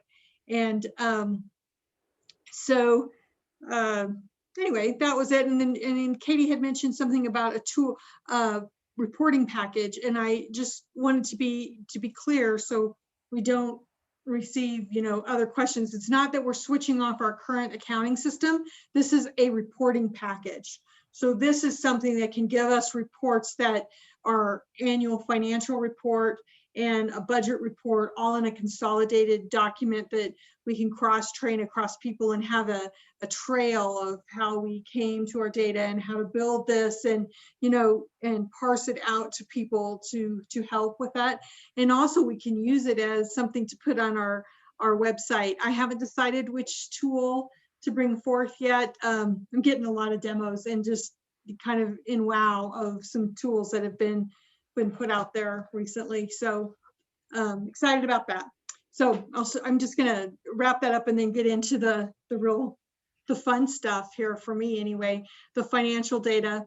I'm not gonna go through every page of the report. I'm just gonna highlight some stuff that, and all of this has been discussed in detail with the FAB. So you know that too, that they've seen this and we've talked. But page 3 is kind of one that I always like this time of year. So this time of year, we start receiving our cash. So the cash flow of how I'm managing it for, you know, from December forward is over, and we're starting to see cash come in the door. So that's kind of a nice smiling chart for me. I like the little smile, how it dips down, and then now we're coming back up into collecting our sales tax money. And then if we go into page 4 of this, is it starts showing how revenue is coming in, and we're collecting data at a more accelerated pace than we did last year, which we kind of expect, because, you know, last year at this time we had COVID hitting and people were probably a little nervous, you know, at this point last year. So collecting at a little faster clip. And so revenue is coming in right around what we expected. And then the next thing I always look at when I look at these financial reports are salaries, because our salary expense is, you know, 84% of our total spending. So we want to make sure we're tracking okay there. And with salaries, we're tracking right on course about this time of the year of where we need to be. One area of concern is overtime, but we don't have a large budget in there. So I think next year when we are building our budget, we probably need to analyze that a little better and maybe build some additional budget. It's not enough to skew our whole budget out of, but it lets me know that some assumptions we made on overtime were not correct in our prior year budget. And then the other big piece, I'm trying to keep it kind of brief on this because I think you guys have been talked to a bunch tonight. Preschool, food service, Student activity funding is all just COVID. It's a weird year. All those revenues are down. We recognize it, and we're adjusting and moving with the flow on those things. You know, trying to manage our expenses as much as we can as possible. And food service is one that I think earlier today someone was talking about having someone come to the school. Oh, inspections. And I thought, oh, I hope they buy lunch when they come in and tour our middle school program. We could use some of that lunch buying stuff. So anyway, but you know, we're making it through, and we're almost through this year, and it's just going to get better and better. The other thing that is on this budget is that I wanted to talk a little about, or on this financial statement, is our bond payments. Just know that you also have another proposal in front of you that's recognizing the new bonds that we just sold, but that's not adopted, so I can't present the financials in comparison to that new budget you haven't adopted yet. And the big difference between this budget or old budget and the new budget is interest. So we've already had to pay interest, start paying interest costs on that $114 million. So that's the difference. You'll see it all. It's in interest costs. And there is not a bond spending, because as of the end of March, we hadn't spent a dime of that money because we hadn't received it yet on here. So you won't see any kind of financial reports on that either. Cap reserve is, the fund we use for capital projects, and we cut that transfer out because of this lean year. So I've been really watching those expenditures. We might be loosening some of the purse strings up towards the end of the year, because I know now that we've passed our bond, I know that we're not going to have a heater go out, or a boiler go out, or something that we can't afford to repair. So know that there might be some loosening of those spending in there that we've been holding on to this year, but nothing huge. And employee housing, that is tracking along as well as can be expected. I've got to say that breaking out our expenditures from what we tracked in previous years for this year is really giving us some great data to start building a budget on going forward. We can look at specific units, and we can look in and see how utility costs go across one, and who all the different things. So I feel like it's good news. I feel like this financial report is definitely got COVID sprinkled all over it, but we're tracking it, and people are really minding their expenditures, and that is greatly appreciated over in this area, I gotta say. And then the next thing I just wanted to discuss, I know it's not on this specific one, but on the mid-year budget resolution that you have coming through.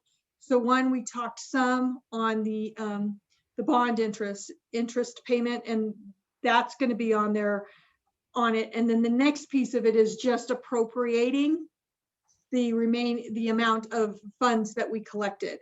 So when you vote on the budget resolution, know that you're only voting on that resolution page. You're not voting on the specific details within side of that.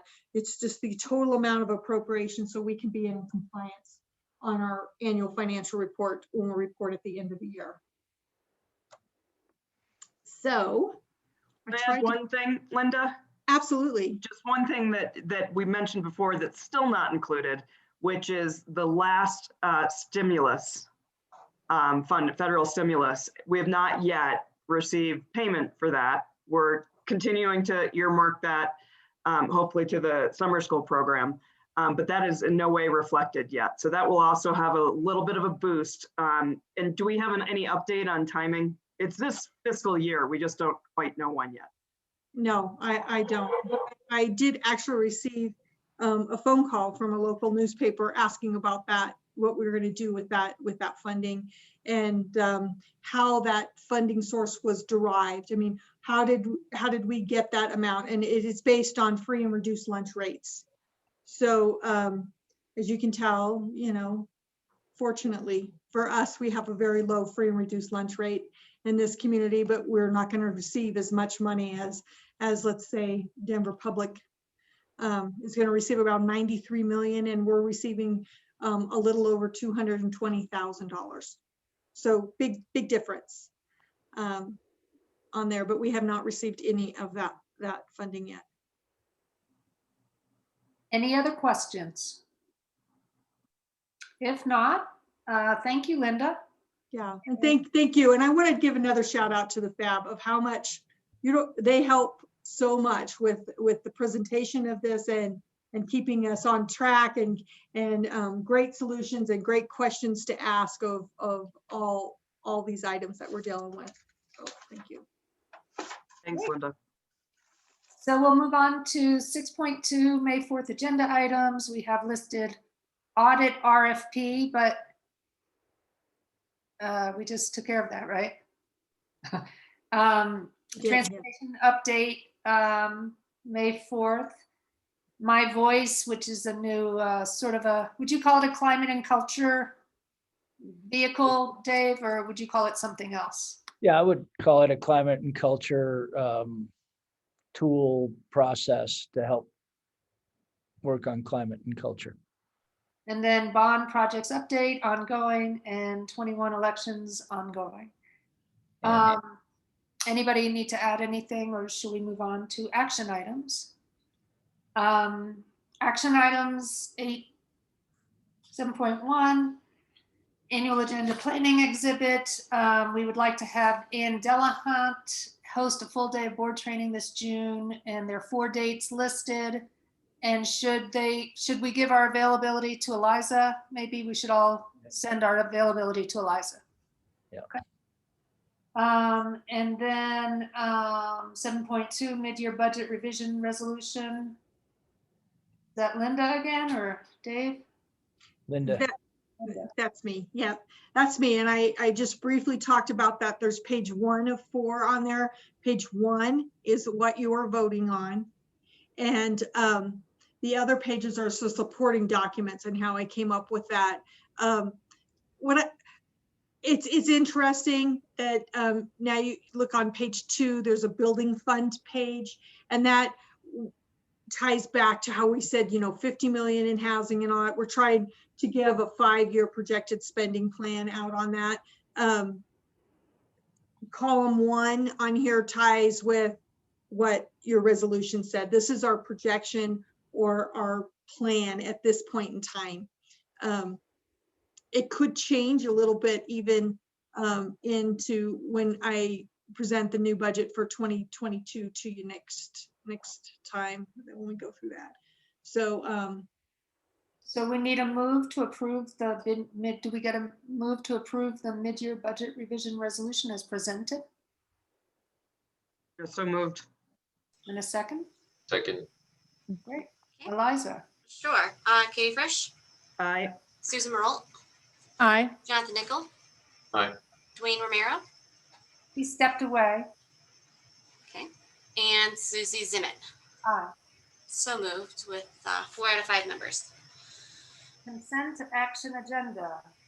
Shall we make does anybody want to make a motion to approve them all?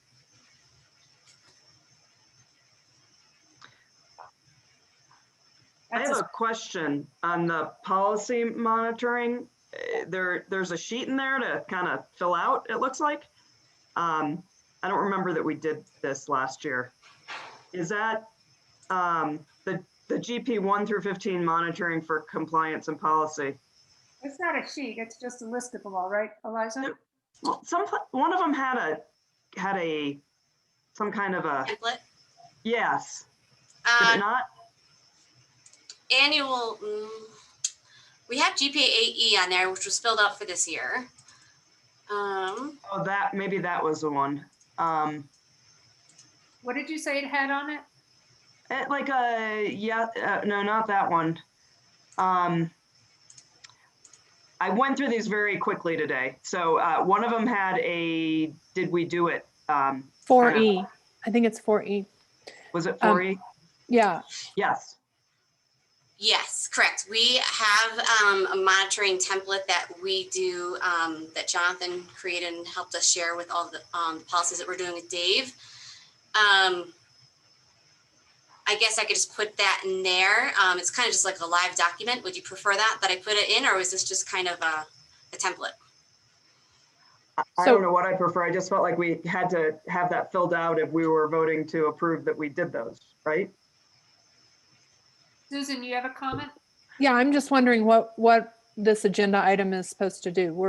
We're monitoring all of these policies right now. Do you not feel, if you want to put, if you don't feel comfortable, we can pull them. We did this last year. We put them, we approved them all in one meeting. Yeah, so I didn't realize that was what we were doing, but I don't know that we did all of them all in one meeting, but I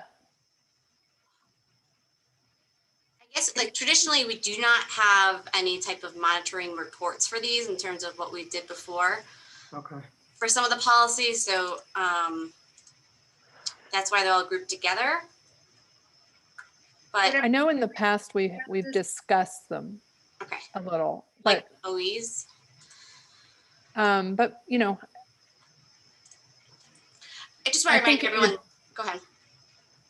Well, I just think it's hard for us to really be thoughtful about whether we've actually done all of these things without kind of going through them step by step a little bit, which is tedious, but. Step by step together or separately, or do you want to put it on the next meeting and everybody look at it and see if they have any questions about any of them and to poll, and we can add those to the next agenda, and if there are none to poll, then we can approve them. I mean, even just the checklist, if we each just fill out the checklist and then put any places where we think maybe we didn't comply, that might be helpful. Do you have that checklist, Eliza, that you can? Yeah, it's that 4E. Right. Yeah. Okay, that would be Or fine. do we each need to fill it out, or do we just need to approve our board president filling it out? I don't know how you guys have done it in the past. We've each filled it out because everybody kind of has a different perspective about, you know, oh, I think we did well here, not so great here. I mean, it is actually worth kind of spending some time looking at it just to see if we are, you know, following what we say we'd like to. Oh, well, if we make it a rule and we say we're going to monitor it, we should. Is there any, do we maybe have a copy of what we've done in the past so we know what kind of, I mean, it's just a little box. There's not a lot of room for a lot of comment. So I don't know what the intention is.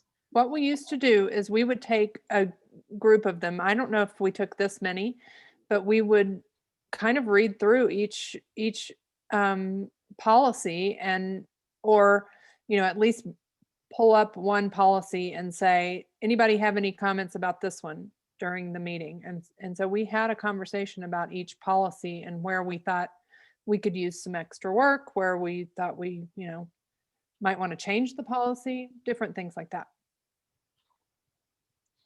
Yeah, and I So suppose just a little more time.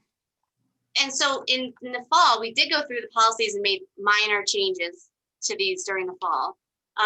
So I think I can create, if I just want to make a copy of all those, that monitoring sheet, and I can send it to each one of you.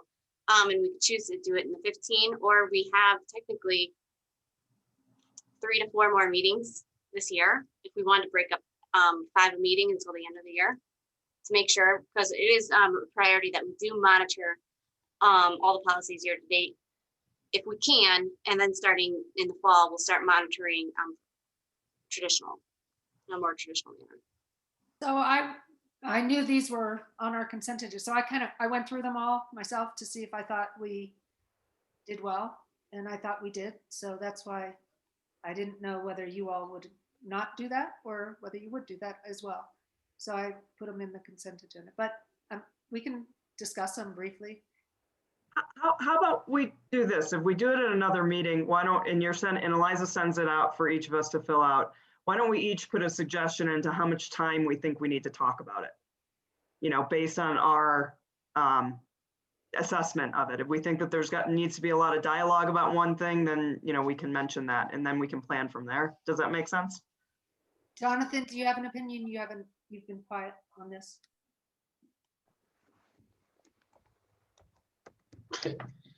Oh, yeah, I think I was just kind of flashing through them again.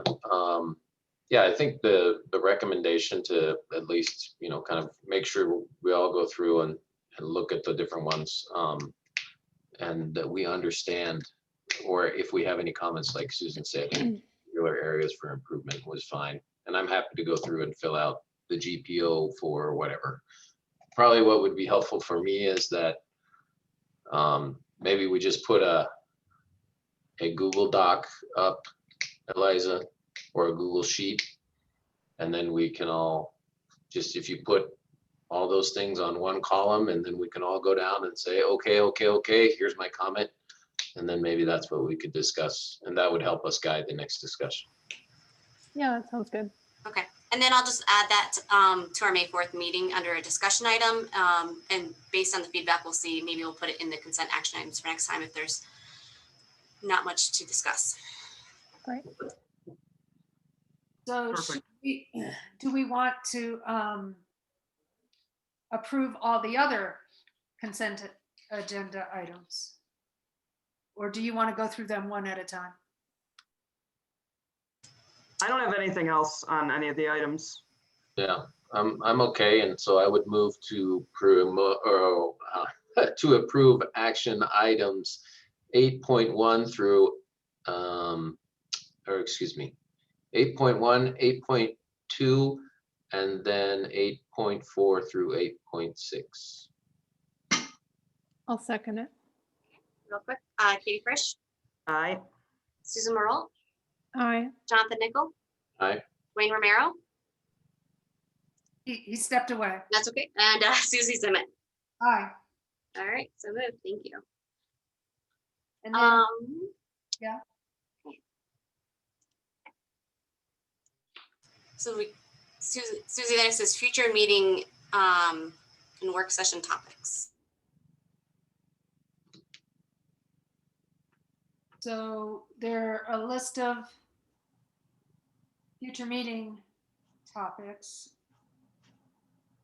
Does anybody see a topic that they want a work session on?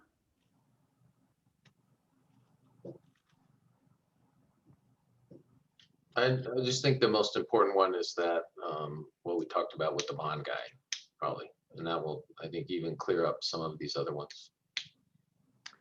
I have a question, Dave. When is the program for summer school being finalized and sent out to everyone? Is that something that you're going to present at a board meeting, or is it just going to go out? You're muted. It's already out. Oh, It's rolling. So sign up is started last week, I'm pretty sure. And, they're actively recruiting staff for the summer, that sort of thing. So we could definitely add that to the May 4th, and we can, help push that out on May 4. I don't think it needs to be a long discussion. You've sort of already presented it, but it might be helpful to, remarket it to the whole community for a brief update. Okay. Right. And did we get, I don't remember seeing that. Did we get copied on it? Probably not. Probably went to the elementary school and. Yeah, K5.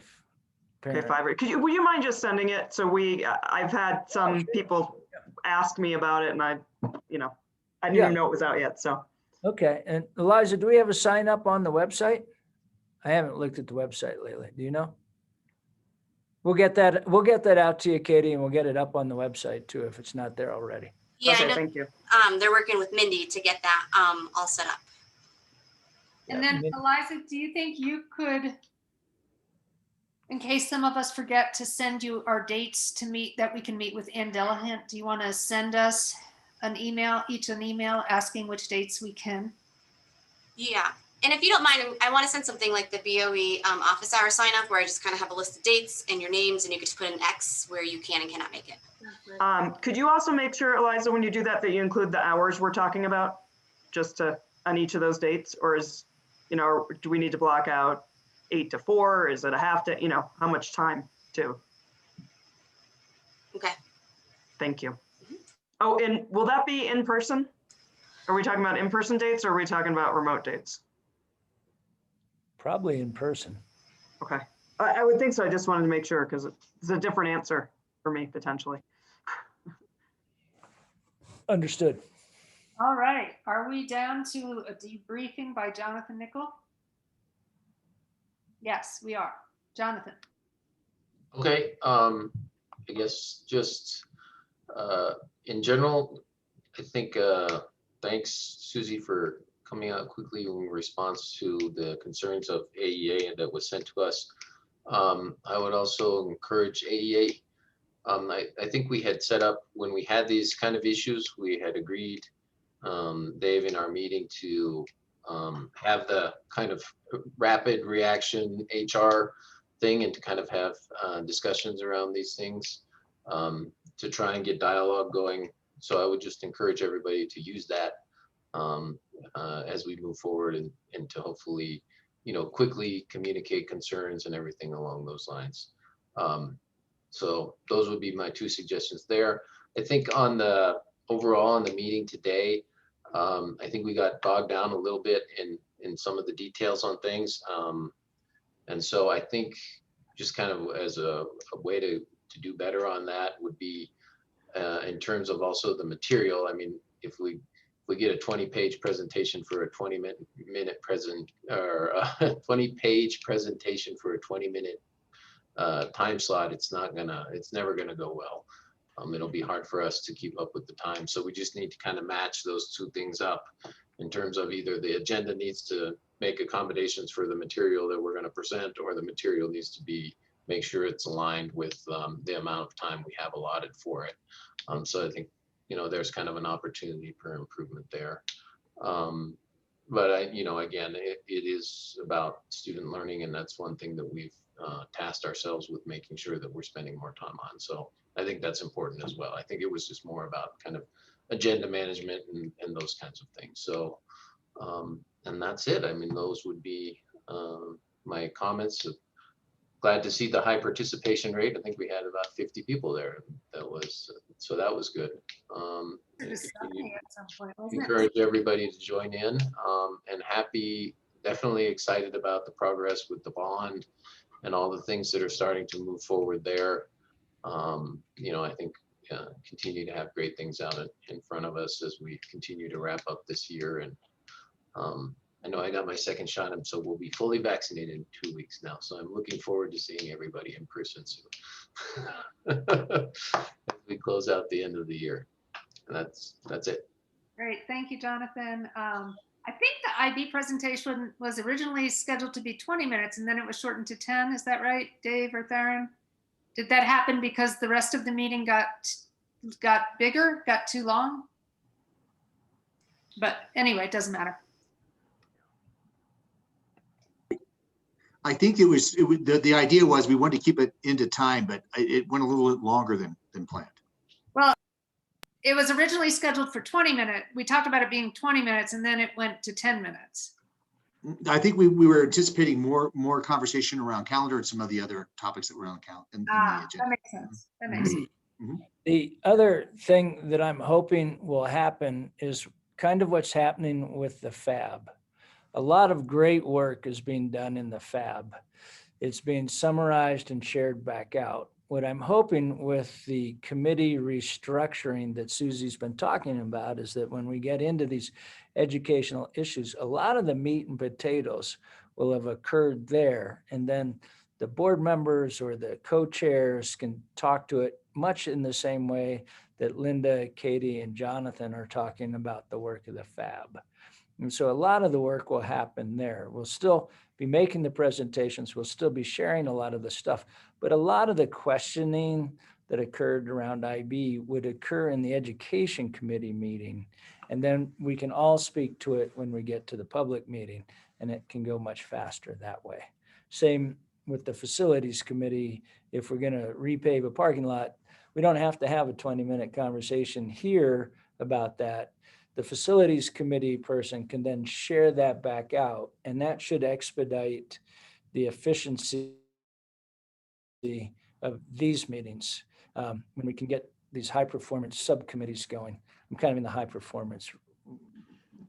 I feel like I've kind of asked a lot of the same questions over and over again of all the different IB meetings I've had, and I feel like I'm kind of getting many of the same answers, and I'm having to push to delve deeper to get to the real nitty gritty. So I guess, but we'll deal with that on the education committee rather than in a board meeting. So I agree with you, Dave. I think that's that would be the goal, so that we can really peel the onions. But the few times I have hit a FAB meeting, they're peeling the onions. And, that's really the goal of these sort of subcommittees, to really get into the meat and potatoes of it as deep as you want to go. Do we have a motion to adjourn? Moved. Second. Okay, quick roll call. Katie Frisch, Aye. Susan Marolt, Aye. Jonathan Nickel, Aye. Dwayne Romero, I believe still not here, and Susie's in it. Aye. So moved. Time is 7:40. Thank you. All right. Thanks, everybody. Thanks, you. everyone. Have a good evening. Thanks. Bye. Night. Thanks, Chris, for everything. Bye. Thank you, guys. I know.